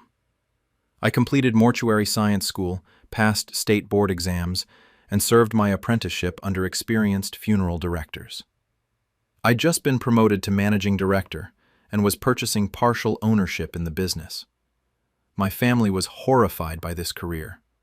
My mother, Sheila, 53 million female, thinks funeral work is disturbing and morbid, and wanted me to become a grief counselor, helping the living, not handling the dead. My father, Vincent, 55 million male, considers funeral service depressing work that surrounds you with death, and wanted me in event planning for weddings, celebrating life instead of mourning death. My brother, Gavin, 28 million male, works in marketing and tells people I'm in healthcare rather than admit I'm a mortician. 5 weeks ago, the State Funeral Services Board contacted me about extremely serious regulatory violations. Reports alleged I'd mishandled human remains, failed proper embalming procedures, violated dignity of the deceased, falsified death certificates, and engaged in funeral home fraud. All grounds for permanent license revocation and criminal charges. My funeral director license was suspended immediately. State law requires suspension during investigations involving deceased person mishandling. I was barred from the funeral home, couldn't conduct services, perform embalmings, or interact with grieving families. The ownership purchase was frozen. Without my license, I couldn't practice funeral service. Families I'd been serving through their grief were transferred to other directors. The investigation took 13 weeks. Board inspectors reviewed every service I'd directed over 3 years, examining embalming records, death certificates, cremation authorizations, burial permits, and facility compliance. They interviewed families I'd served, consulted with medical examiners, and inspected my embalming work on recent cases. Every review showed exemplary professional standards. No remains mishandling occurred. Embalming procedures exceeded requirements. All documentation was accurate and proper. Multiple grieving families wrote letters praising my compassionate care during their losses. The board concluded all allegations were completely fabricated and filed with malicious intent to destroy the funeral director's professional credentials. My license was reinstated with documentation I'd been falsely accused of regulatory violations. But 13 weeks away from funeral service devastated my career. The ownership purchase had been offered to another funeral director. Families who'd pre-planned services with me had established relationships with other directors. My professional reputation suffered. Some community members heard about the investigation and questioned my competence despite the clearance. I traced the complaint sources through public records. Sheila, Vincent, and Gavin filed the reports, fabricating detailed violations using funeral service regulation language they'd researched. They invented remains mishandling incidents, described embalming failures that never occurred, and claimed falsified documentation. When confronted, Sheila said they'd hoped losing my license would convince me funeral work is psychologically damaging, and I'd choose careers that don't involve death constantly. Vincent admitted they'd been worried about my mental health, working with deceased people, and thought if my business failed, I'd pursue happier event planning careers. Gavin said he's uncomfortable telling professional contacts I have a mortician sister, and wanted me in less morbid work. They'd filed false funeral service violations because they found working with the deceased disturbing and unprofessional. I filed criminal charges for filing false reports and defamation. I also reported them to the Funeral Services Board for abuse of the regulatory complaint system. All 3 were charged with making false reports regarding handling of human remains. Sheila, Vincent, and Gavin were all convicted. Sheila received 9 months, served 5, plus substantial fines and restitution for my lost ownership opportunity and income. Vincent received 10 months, served 6, and penalties. Gavin received 7 months probation, fines, and community service. All 3 are permanently flagged as having filed false funeral service violations. The judge stated that filing false reports about mishandling deceased persons is particularly egregious, and that their motivation, personal discomfort with funeral service professions, showed shocking disrespect for essential death care services and the families who depend on licensed funeral directors. Vincent's event planning colleagues learned about the conviction. Several told me they'd lost respect for someone who'd sabotaged their daughter's licensed funeral business due to industry prejudice. My funeral service career recovered. After reinstatement, the funeral home owner offered me a new ownership path. He'd been impressed that I'd been completely vindicated after intensive investigation. Several funeral directors across the state referred families to me specifically after hearing about the false reports, calling it proof of my professional integrity. I'm now back directing funeral services, conducting embalmings, and serving grieving families with my license clear and false violations documented. I maintain zero contact with Sheila, Vincent, and Gavin. They're dealing with criminal records and community judgment for trying to destroy a funeral director's career. Extended family say prosecuting my parents and brother was too harsh over concerns about depressing work. But they didn't express concerns. They filed false allegations about mishandling human remains with state funeral regulators, cost me ownership opportunity and 13 weeks' income, and misused systems meant to protect families and deceased persons from actual funeral home misconduct. I'd prosecute again, without hesitation. Because no one, not even family who find death care morbid, gets to destroy funeral director licenses through fabricated violations involving deceased persons. They wanted me out of funeral service and into happier careers. Instead, they got criminal convictions while I'm providing compassionate death care services exactly as I was trained and licensed to do. My family filed false health violations, getting my tattoo studio shut down before grand opening. I'm 27 Uruk-Fel and just opened a licensed tattoo studio after years of apprenticeship and building my portfolio. I invested my savings into a professional space, met all health department requirements, purchased hospital-grade sterilization equipment, hired talented artists, and scheduled a grand opening with 30 booked appointments. My family was horrified from the start. My mother, Linda, 55-year-old female, thinks tattooing is criminal activity and that I'm basically running a gang operation. My father, Richard, 58-year-old male, is a corporate executive embarrassed that his daughter is a tattoo person instead of working in respectable professions. My brother, Ethan, 30-year-old male, tells people I'm between jobs, rather than admit I own a tattoo studio. 2 days before grand opening, the health department arrived for emergency inspection. They'd received urgent reports of serious health code violations, allegations that we were reusing needles, had non-sterile equipment, lacked proper ventilation, and were operating without required permits, creating significant blood-borne pathogen risks. Inspectors found nothing wrong. Our studio exceeded safety standards. But the reports triggered mandatory closure, pending full re-inspection and permit verification. Grand opening was canceled. 30 clients had to be rescheduled. Staff I'd hired were suddenly without work. Without health department clearance, we couldn't operate. My business was shut down before opening because of fabricated violations. The allegations were completely false, but health departments must investigate all blood-borne pathogen reports thoroughly. The re-inspection process took 7 weeks. Health inspectors examined every autoclave, every needle package, every sterilization log, every ventilation system. They verified all business permits, reviewed our infection control protocols, checked waste disposal procedures, and interviewed my staff about sanitation practices. Everything passed perfectly. Not a single violation existed. The health department concluded the original reports were unfounded and appeared filed in bad faith to prevent business opening. Our permits were validated and closure order lifted, but the damage was severe. Of 30 booked appointments, only 8 rescheduled. Others found different artists during the shutdown. 2 of my 3 hired artists accepted positions at competing studios. 7 weeks without revenue I'd budgeted for meant struggling to cover rent and bills. I traced the complaints through public records requests. Linda, Richard, and Ethan had filed the reports, fabricating detailed health violations using medical terminology they'd researched.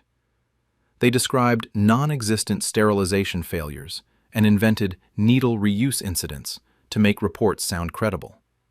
When confronted, Linda said they'd hoped health department closure would convince me tattooing isn't viable, and I'd pursue legitimate work instead of this embarrassing phase. Richard admitted they'd been protecting the family reputation from having a tattoo artist daughter. Ethan said they thought if opening failed, I'd finally get a real job. They'd reported fabricated health violations to shut down my licensed business because they considered tattooing socially unacceptable. I filed criminal charges for filing false reports and fraud. I also reported them to the health department for abuse of the public safety complaint system. All three were charged with making false reports to health authorities. Linda, Richard, and Ethan were all convicted. Linda received 6 months, served 3, plus fines and restitution. Richard received 8 months, served 4, and substantial financial penalties. Ethan received 6 months probation, fines, and community service. All three are permanently flagged as having filed false health violations. The judge said their actions wasted health department resources meant to protect public safety from actual sterilization violations, and that their motivation, social embarrassment about legitimate licensed business, showed class prejudice and complete disregard for regulatory systems. Richard's corporate colleagues learned about his conviction for filing false health reports. Several told me they'd lost respect for him professionally. Can't believe he'd sabotage his own daughter's business. My studio is now thriving. After reopening, I had a surge of supportive clients who'd read news coverage about family files false reports to shut down daughter's tattoo studio. The controversy actually brought positive attention. Many people specifically booked with me after learning I'd been vindicated. I'm operating at full capacity with a 3-week waiting list. My health permits are spotless, with the false reports documented as such, and I maintain 0 contact with Linda, Richard, and Ethan.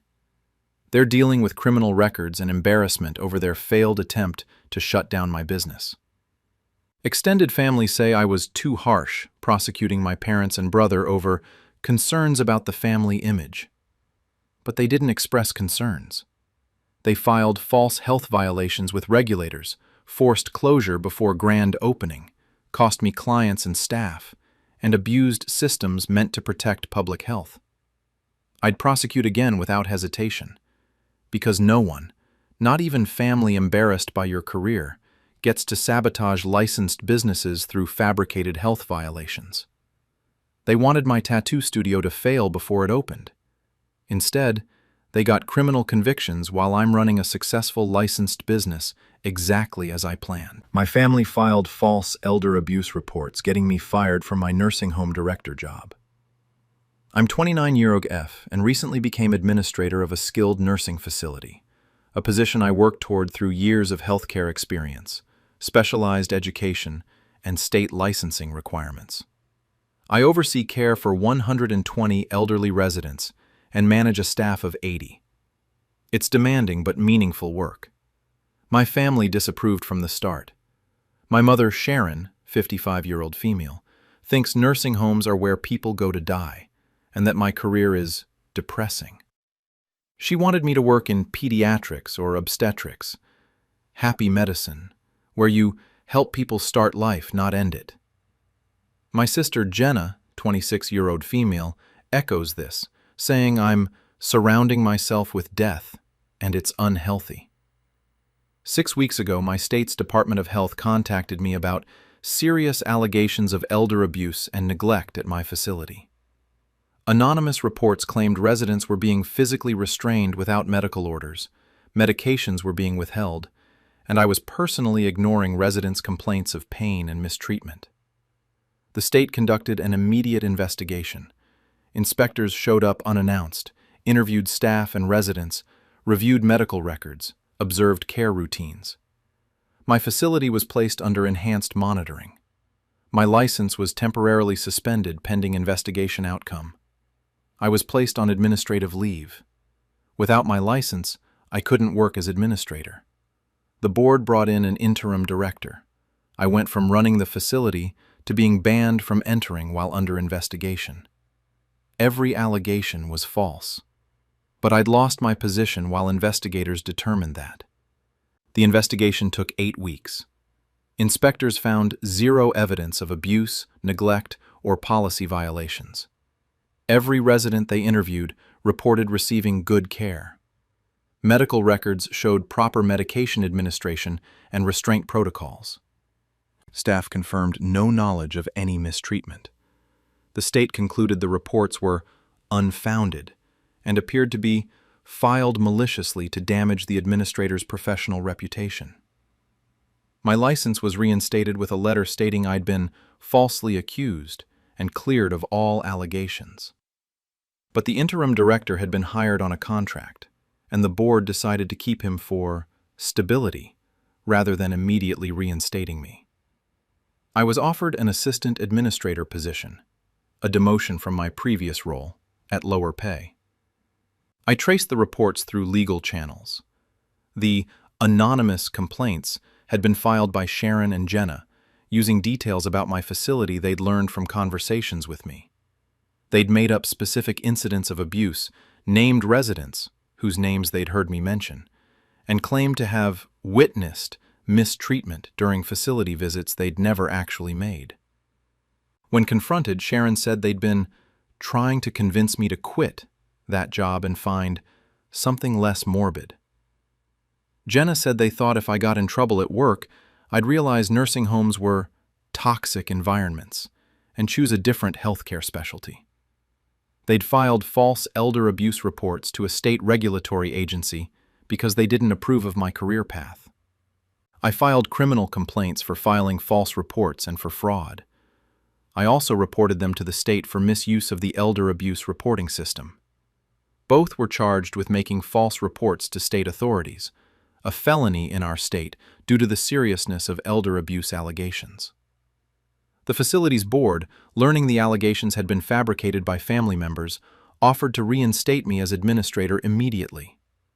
The interim director's contract was terminated. Sharon and Jenna were both convicted of filing false reports. Sharon received 1 year, served 6 months, and significant fines. Jenna received 8 months probation and community service. Both are permanently flagged in the state's elder abuse reporting system as having filed false reports. The judge said during sentencing that filing false elder abuse allegations diverts critical resources from actual abuse investigations and damages reputations of care providers dedicated to serving vulnerable populations. She called their actions unconscionable and noted they'd shown no remorse. My facility's reputation was damaged by the investigation, despite being cleared. Several families moved their loved ones during the uncertainty. I've spent months rebuilding trust with remaining families and explaining that the allegations were fabricated. I'm back as administrator, my license is clear, and I've cut all contact with Sharon and Jenna. They're dealing with criminal records and the knowledge that their attempt to force me out of elder care failed completely. Some extended family say I overreacted prosecuting my mother and sister. But they filed false elder abuse reports to state regulators. They put my residents through unnecessary investigation stress, damaged my facility's reputation, and nearly ended my career because they found my specialty too depressing. I'd prosecute again without hesitation. No one gets to sabotage healthcare providers through false abuse allegations because they don't approve of where you work. They wanted me out of long-term care.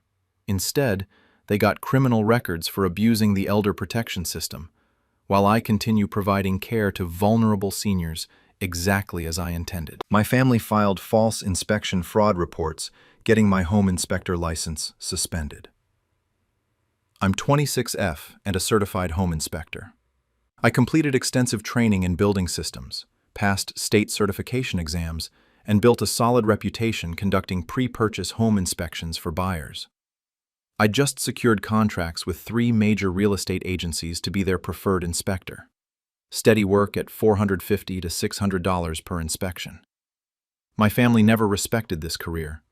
My father, Raymond, 57-year-old, is a real estate developer who considers home inspection working against the industry and wanted me in property development. My mother, Beverly, 54-year-old female, thinks inspection work is crawling through dirty houses and wanted me in interior design, something clean and creative. My brother Derek, 29-year-old male, is a realtor who says having a home inspector sister makes networking awkward, since inspectors kill deals. 4 weeks ago, the state licensing board contacted me about serious professional misconduct allegations. Reports claimed I'd accepted bribes from realtors to overlook defects, deliberately failed properties to extort sellers, falsified inspection reports, and engaged in fraud that violated professional ethics. All grounds for permanent license revocation. My inspector license was suspended immediately. State law requires suspension during fraud investigations. All 3 real estate agency contracts were terminated. They couldn't work with an unlicensed inspector under investigation.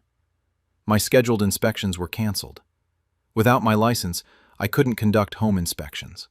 My business stopped completely while investigators examined every inspection report I'd completed over 3 years. Every allegation was fabricated, but proving you didn't accept bribes or falsify reports requires extensive documentation review. The investigation took 11 weeks.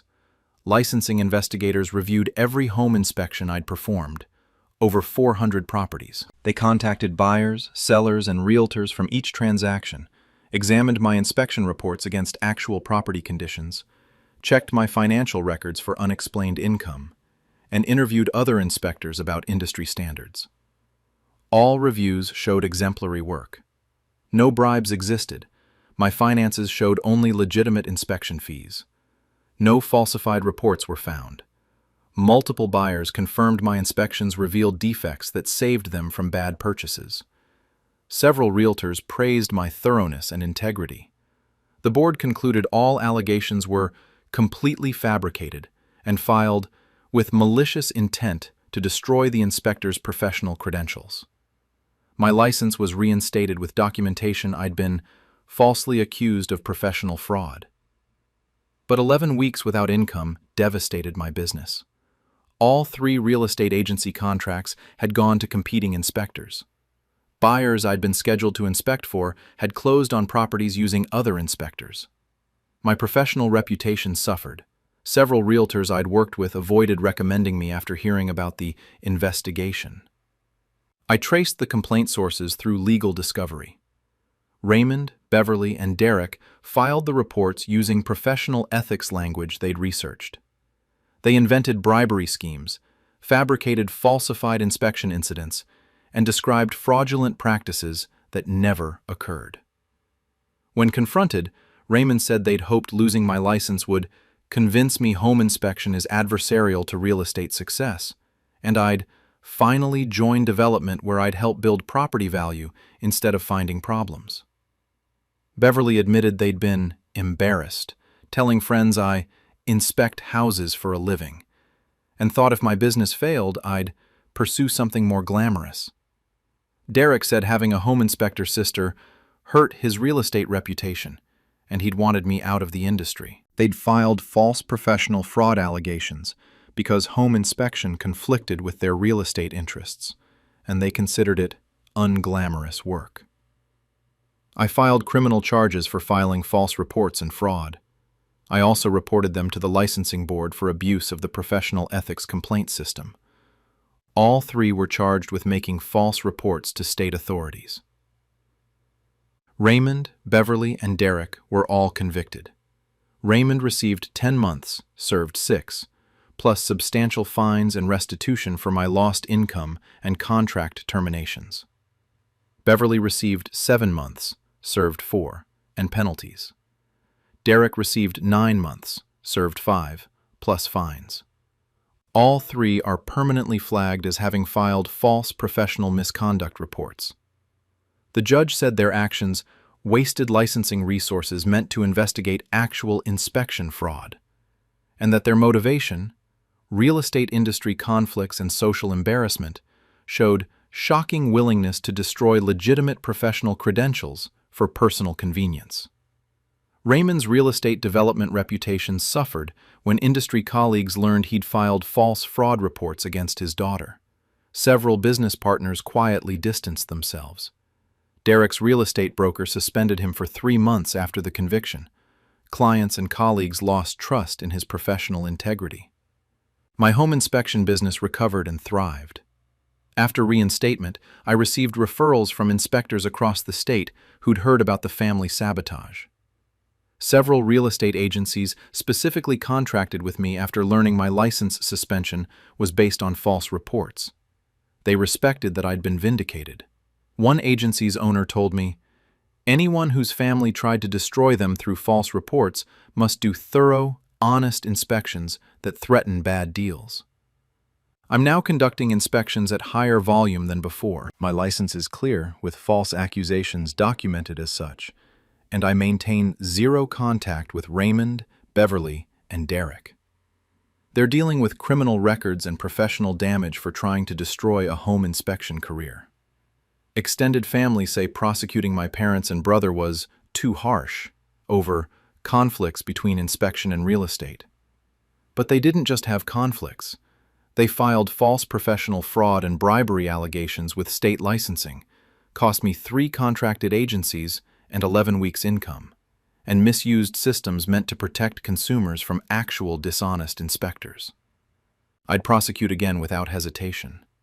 Because no one, not even family in real estate who see inspection as adversarial, gets to destroy professional licenses through fabricated fraud allegations. They wanted me out of home inspection and into development or design. Instead, they got criminal convictions while I'm conducting thorough, honest property inspections exactly as I was trained and licensed to do. My family filed false patient care reports, getting my paramedic certification suspended. I'm 25-year FEF and a certified paramedic working on an urban ambulance. I respond to 911 calls, provide emergency medical care, and transport critically ill patients. High-stress work that requires quick thinking and advanced life support skills I trained years to master. My family hates my career. My mother, Valerie, 54-year-old female, thinks emergency medicine is too dangerous and wanted me to become a nurse practitioner in a safe office setting. My older sister, Heather, 28-year-old female, constantly warns me I'll get PTSD or be killed on a scene, and should work in stable hospital environments instead of chasing ambulances. 5 weeks ago, my state EMS agency contacted me about critical allegations of patient care negligence and substance abuse on duty. Reports claimed I'd arrived at emergency scenes intoxicated, provided incorrect medication dosages that harmed patients, and failed to properly assess patients before transport. All violations warranting immediate certification revocation and potential criminal charges. My paramedic certification was suspended immediately. State regulations require automatic suspension when patient safety allegations involve substance abuse. I was terminated from my ambulance service that day. They cannot employ uncertified paramedics. Without certification, I couldn't work in any emergency medical capacity. My partner had to work with someone else. Patients I'd helped save over 3 years suddenly became potential victims of my negligence, in official investigation language. Every allegation was false, but proving you weren't impaired on dozens of past emergency calls requires extensive investigation. The investigation lasted 9 weeks. State investigators reviewed every 911 call I'd responded to over 3 years, over 1,500 emergency incidents. They interviewed patients, contacted receiving hospitals, examined treatment documentation, reviewed medication administration records, and drug tested me repeatedly. Every review supported my care standards. No medication errors were found. Patient outcomes were consistently positive. Hospital staff praised my assessment skills. Drug tests were negative. Multiple patients wrote letters thanking me for saving their lives. The EMS agency concluded all allegations were fabricated without factual basis and appeared filed maliciously to damage the paramedic's professional certification. My certification was reinstated with documentation I'd been falsely accused of patient care negligence and substance abuse. But my ambulance company had hired a replacement paramedic to work my route. When cleared, they offered me a different shift, overnight weekends, the least desirable schedule with lower call volume and less experienced partners. I traced the complaint sources through legal channels. Valerie and Heather had filed the reports using emergency medicine terminology that sounded credible. They'd invented specific incidents with fake patient names, described medication errors that never occurred, and claimed to have overheard concerns from coworkers. When confronted, Valerie said they'd hoped a certification suspension would scare me into leaving fieldwork, and I'd finally choose safer medical careers like clinic nursing. Heather admitted they thought if I faced patient negligence allegations, I'd realize emergency medicine is too risky and pursue something less traumatic. They'd filed false patient care and substance abuse reports because they thought paramedicine was too dangerous for me. I filed criminal charges for filing false reports and fraud. I also reported them to the EMS agency for abuse of the patient safety complaint system. Both were charged with making false reports to state authorities regarding patient care and substance abuse. Valerie and Heather were both convicted. Valerie received 8 months, served 4, plus substantial fines and restitution covering my lost wages during suspension. Heather received 6 months probation, fines, and mandatory community service with an ambulance service, which she found disturbing given her fear of emergency medicine. The judge stated that filing false patient care reports against paramedics wastes investigative resources meant to protect actual patients, and that fabricating substance abuse allegations destroys professional reputations and damages public trust in emergency medical services. My former ambulance company, learning the suspension resulted from family sabotage, offered me my original shift and route back with seniority restored. They also sent formal letters to all hospitals we transport to, clarifying that I'd been falsely accused and completely vindicated. I'm back working as a paramedic on my original schedule with my certification cleared and have zero contact with Valerie and Heather. They're dealing with criminal records and consequences for weaponizing patient safety systems against family. Some relatives say prosecuting my mother and sister was too harsh over worry about my dangerous job. But they didn't just worry. They filed false patient negligence and substance abuse reports with state EMS regulators, damaged my reputation, cost me my job and 2 months' income, and misused systems designed to protect patients from actual negligent providers. I'd prosecute again without hesitation. Because no one, not even family who thinks your career is too dangerous, gets to destroy paramedic certifications through fabricated patient care allegations. They wanted me out of emergency medicine and into safer healthcare roles. Instead, they got criminal convictions while I continue responding to 911 calls and saving lives exactly as I trained to do. My family filed false privacy violation reports getting my private investigator license suspended.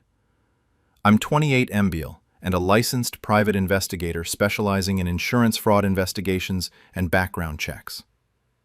I completed required training, passed state PI exams, and built a reputable business working with law firms and insurance companies. I just secured a major contract with a regional insurance company worth $180,000 annually. My family never approved of this career. My father, Gregory, 56-year-old male, is a retired police detective who considers private investigation sleazy surveillance work and wanted me to become a police officer. Legitimate law enforcement, not corporate spying. My mother, Lorraine, 54-year-old female, thinks PI work is invading people's privacy for money and wanted me in criminal justice administration. My sister, Bethany, 30-year-old female, works as a prosecutor and tells colleagues I'm between jobs rather than admit I'm a private investigator. 4 weeks ago, the state licensing board contacted me about serious illegal activity allegations. Reports claimed I'd conducted unlawful surveillance, illegally wiretapped subjects, violated privacy laws, trespassed on private property, and engaged in harassment. All violations warranting immediate license revocation and criminal prosecution. My PI license was suspended immediately. State law requires suspension during criminal activity investigations. The insurance company contract was terminated. They couldn't employ an unlicensed investigator under investigation. All active cases I was working were reassigned. Without my license, I couldn't conduct investigations. My business income dropped to zero, while investigators examined every case I'd handled over 4 years. Every allegation was fabricated. The investigation took 10 weeks. Licensing investigators reviewed every investigation I'd conducted, examined surveillance methods, verified legal compliance, checked equipment for illegal recording devices, and interviewed subjects and clients from past cases.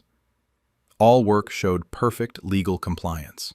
No illegal surveillance existed. No wiretapping or privacy violations occurred. All investigations were conducted within legal boundaries. Multiple attorneys and insurance adjusters wrote letters praising my professionalism and legal expertise.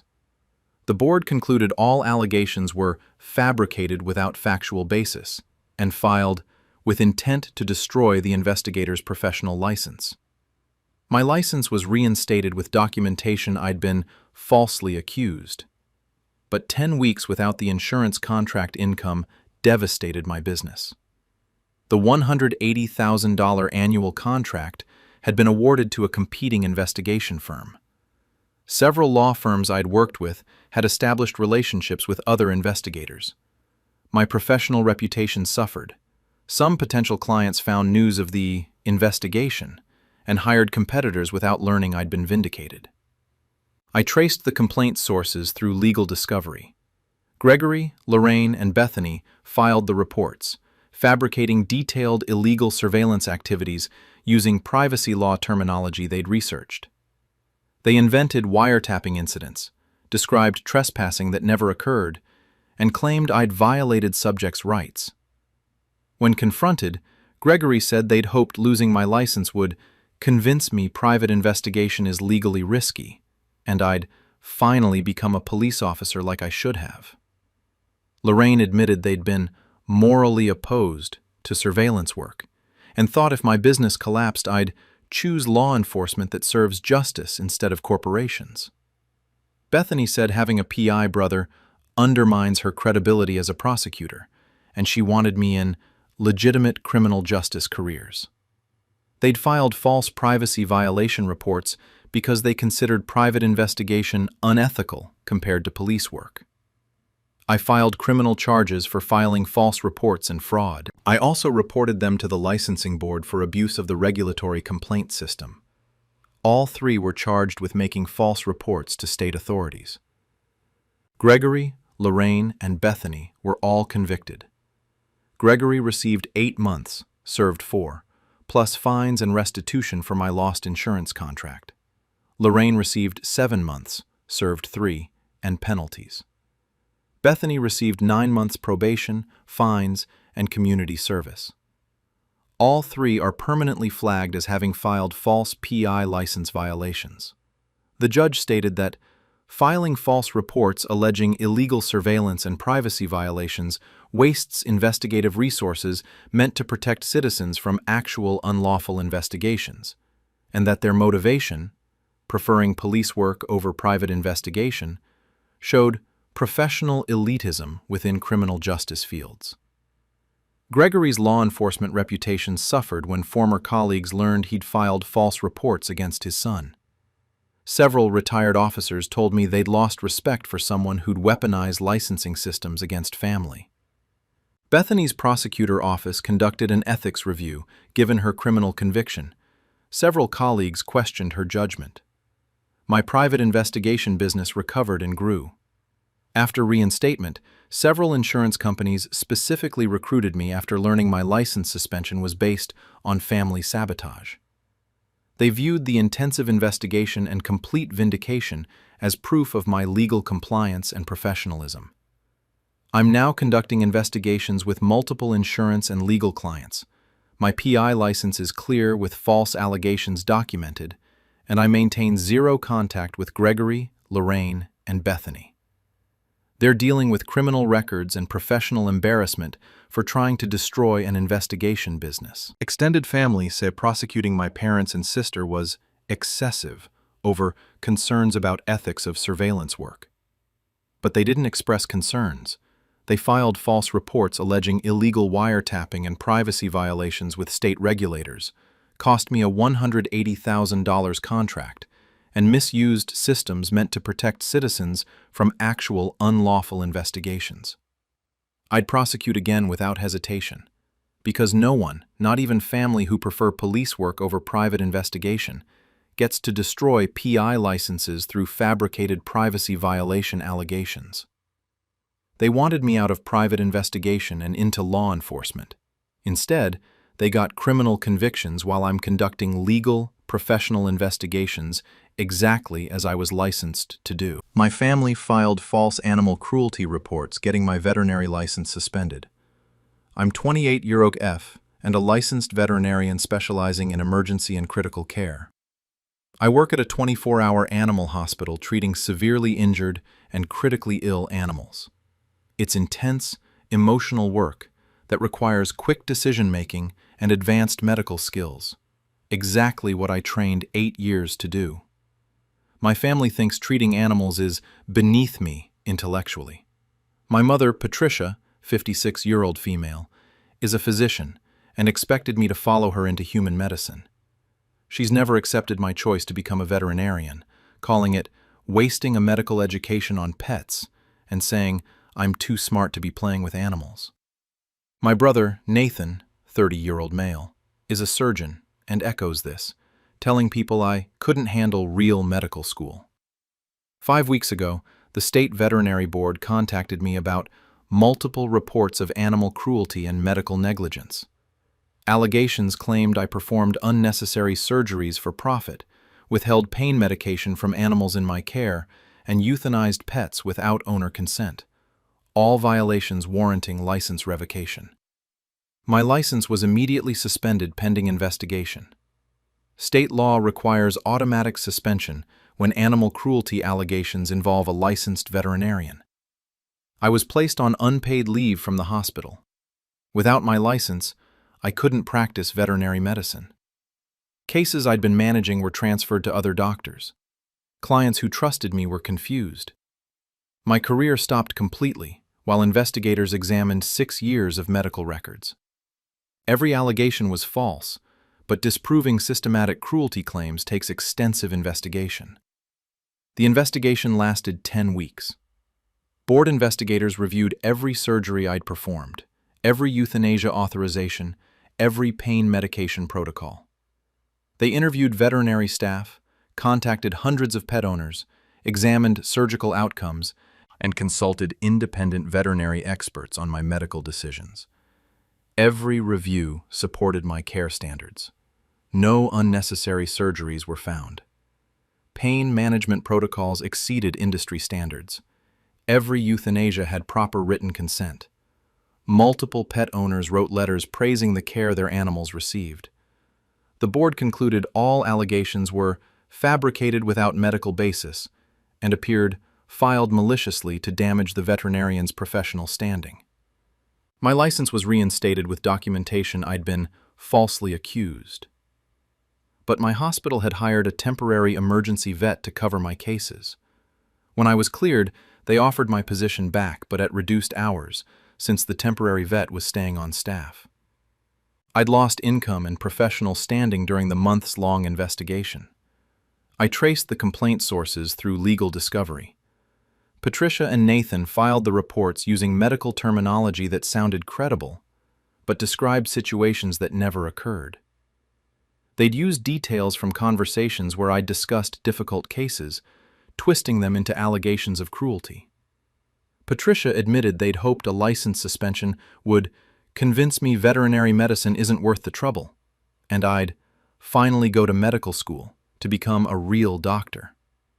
Nathan said they'd been trying to help me see that treating animals is beneath my capabilities. They'd reported me for animal cruelty to my licensing board because they thought veterinary medicine was inferior to human medicine. I filed criminal charges for false reporting and fraud. I also reported them to the veterinary board for abuse of the animal welfare complaint system. Both were charged with filing false reports to state authorities. Patricia and Nathan were both convicted. Patricia received 8 months, served 4, plus major fines and restitution covering my lost wages during suspension. Nathan received 6 months probation, fines, and mandatory community service at an animal shelter, which he apparently found humiliating. The judge said during sentencing that filing false animal cruelty reports against licensed veterinarians wastes investigative resources meant to protect actual animal welfare, and that their motivation, believing veterinary medicine is beneath human medicine, showed profound disrespect for the veterinary profession and animal welfare systems. Patricia's medical colleagues learned about her conviction, and several distanced themselves professionally. Nathan's surgical practice was embarrassed by the publicity. Surgeon files false animal cruelty reports against veterinarian's sister, made local news. My hospital restored my full position and hours after learning the suspension resulted from family sabotage. Several veterinary organizations publicly supported me, noting that veterinary medicine requires the same rigorous education and skills as human medicine, just applied to different patients. I'm back in emergency veterinary medicine with my license cleared and maintain zero contact with Patricia and Nathan. They're dealing with criminal records, professional embarrassment, and consequences for weaponizing animal welfare systems against family. Some relatives think I overreacted prosecuting my mother and brother. But they didn't just disapprove of my career. They filed false animal cruelty allegations with state regulators, damaged my reputation, cost me months of income, and misused systems designed to protect animals from actual abuse. I'd prosecute again without hesitation. Because no one, not even family who thinks you should treat humans instead of animals, gets to destroy veterinary careers through fabricated cruelty reports. They wanted me out of veterinary medicine and into human medicine. Instead, they got criminal convictions while I continue providing emergency care to critically ill animals exactly as I trained to do.